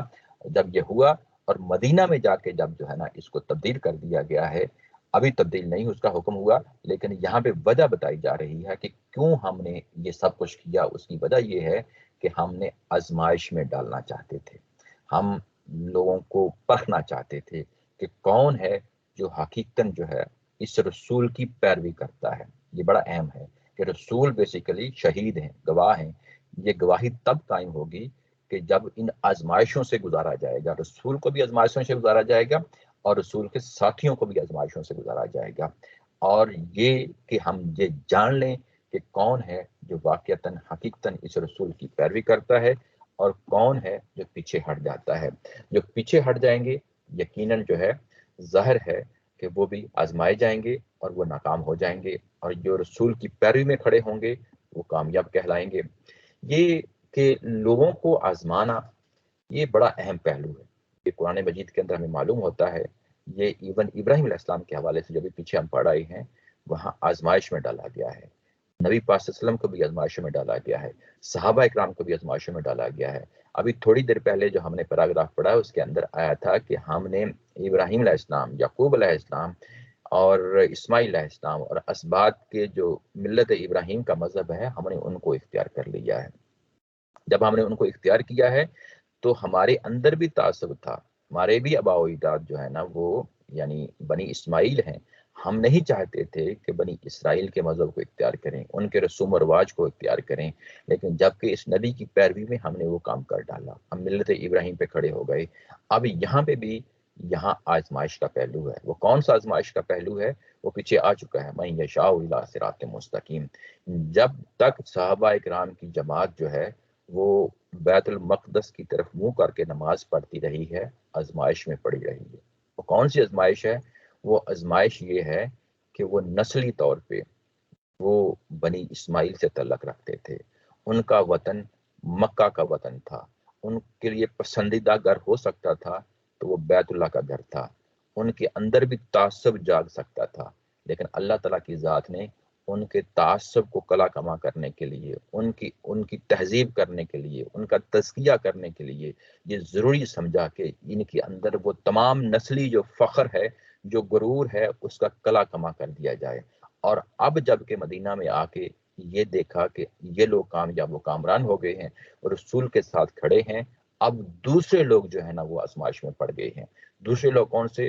یہی یہودی اور یہی نصارہ جو ہے نا آزمائش میں پڑ گئے ہیں. یہ کہ ان کو قبول کرنا بیت اللہ جو ہے نا وہ مشکل ہو گیا ہے، اس کو ہضم کرنا مشکل ہو گیا ہے بیت اللہ کو. وہ تعصب میں آ کے اپنے تعصب میں بہ گئے اور وہ ملت ابراہیم کو اختیار نہ کر سکے. جبکہ یہی مرحلہ ان صحابہ اکرام کے سامنے آیا تھا تو وہ یہی کام یہ یہود و نصارہ اب کر رہے ہیں یہ اس وقت کر سکتے تھے، لیکن انہوں نے نہیں کیا اور ملت ابراہیم کو اختیار کر لیا اور اس کے بعد اس پیغمبر کو اختیار کر لیا. آزمائشوں میں اترے، آزمائشوں میں کامیاب ہوئے. یہ ایک سمبل بن گیا ہے، یہ ایک سمبل اس سینس میں بن گیا ہے یہاں قبلہ کی تبدیلی، کہ جب کہ یہودیت اور نصرانیت اس کو قبول کرنے کے لیے تیار نہیں ہے، وہ اپنے تعصبات میں بہ گئے ہیں. جبکہ یہی موقع صحابہ اکرام اس سے پہلے وہ بھی آزمائے گئے، اسی طریقے سے اسی مراحل سے یعنی آزمائے گئے، وہ اس میں کامیابی و کامرانی کی طرف آگے بڑھے، اس رسول کی پیروی میں آگے بڑھے. اور جب وہ آگے بڑھے تو یہ کام جب وہ یہ کر رہے تھے اس وقت بہت مشکل کام تھا ان کے لیے. وَإِن كَانَتْ لَكَبِيرَةً إِلَّا عَلَى الَّذِينَ هَدَى اللَّهُ، ان کے لیے بہت مشکل کام تھا، لیکن انہوں نے سرنڈر کیا، مسلم بن گئے، مسلم بنے، اس پیغمبر کی، اس رسول کی پیروی میں کھڑے ہو کے جو ہے نا وہ پیغمبر بنے. اور اللہ نے انہیں ہدایت دی. اللہ نے ہدایت دی اس لیے ہدایت دی کہ انہوں نے تعصبات کا کلا کما کر دیا. وہ کسی نسلی فخر پہ قائم نہیں ہوئے. جب وہ نہیں ہوئے تو اللہ تعالیٰ کی ذات نے ان کو ہدایت دی. وَمَا كَانَ اللَّهُ لِيُضِيعَ إِيمَانَكُمْ. اب اس کے پیچھے جو فلسفہ ہے وہ بتایا جا رہا ہے کہ اتنے مشکل مراحل سے کیوں گزارا گیا صحابہ اکرام کو، کہ جو ان کی برداشت سے باہر چیز تھی.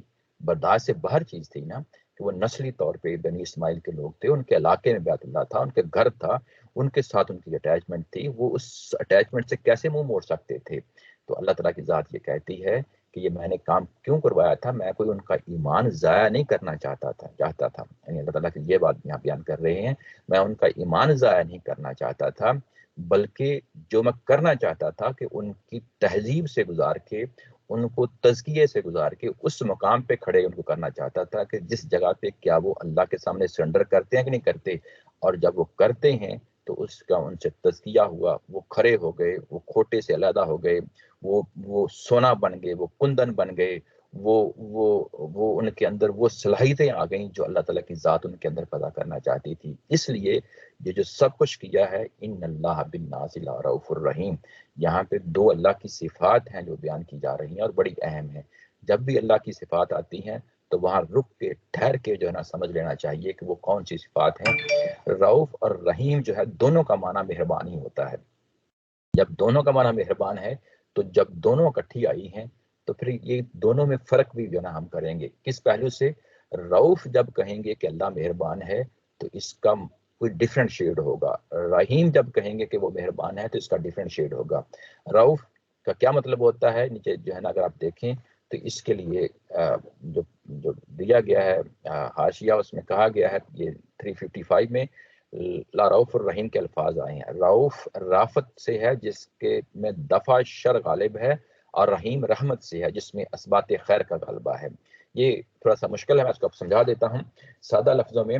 یہ کہ ہم والدین ہوتے ہوئے اپنے بچوں کے لیے کوشش کرتے ہیں کہ ان کو کوئی تکلیف نہ آئے. یہ منفی پہلو ہے، کوئی تکلیف نہ آئے، کوئی مصیبت نہ آئے، کوئی مشکل نہ آئے.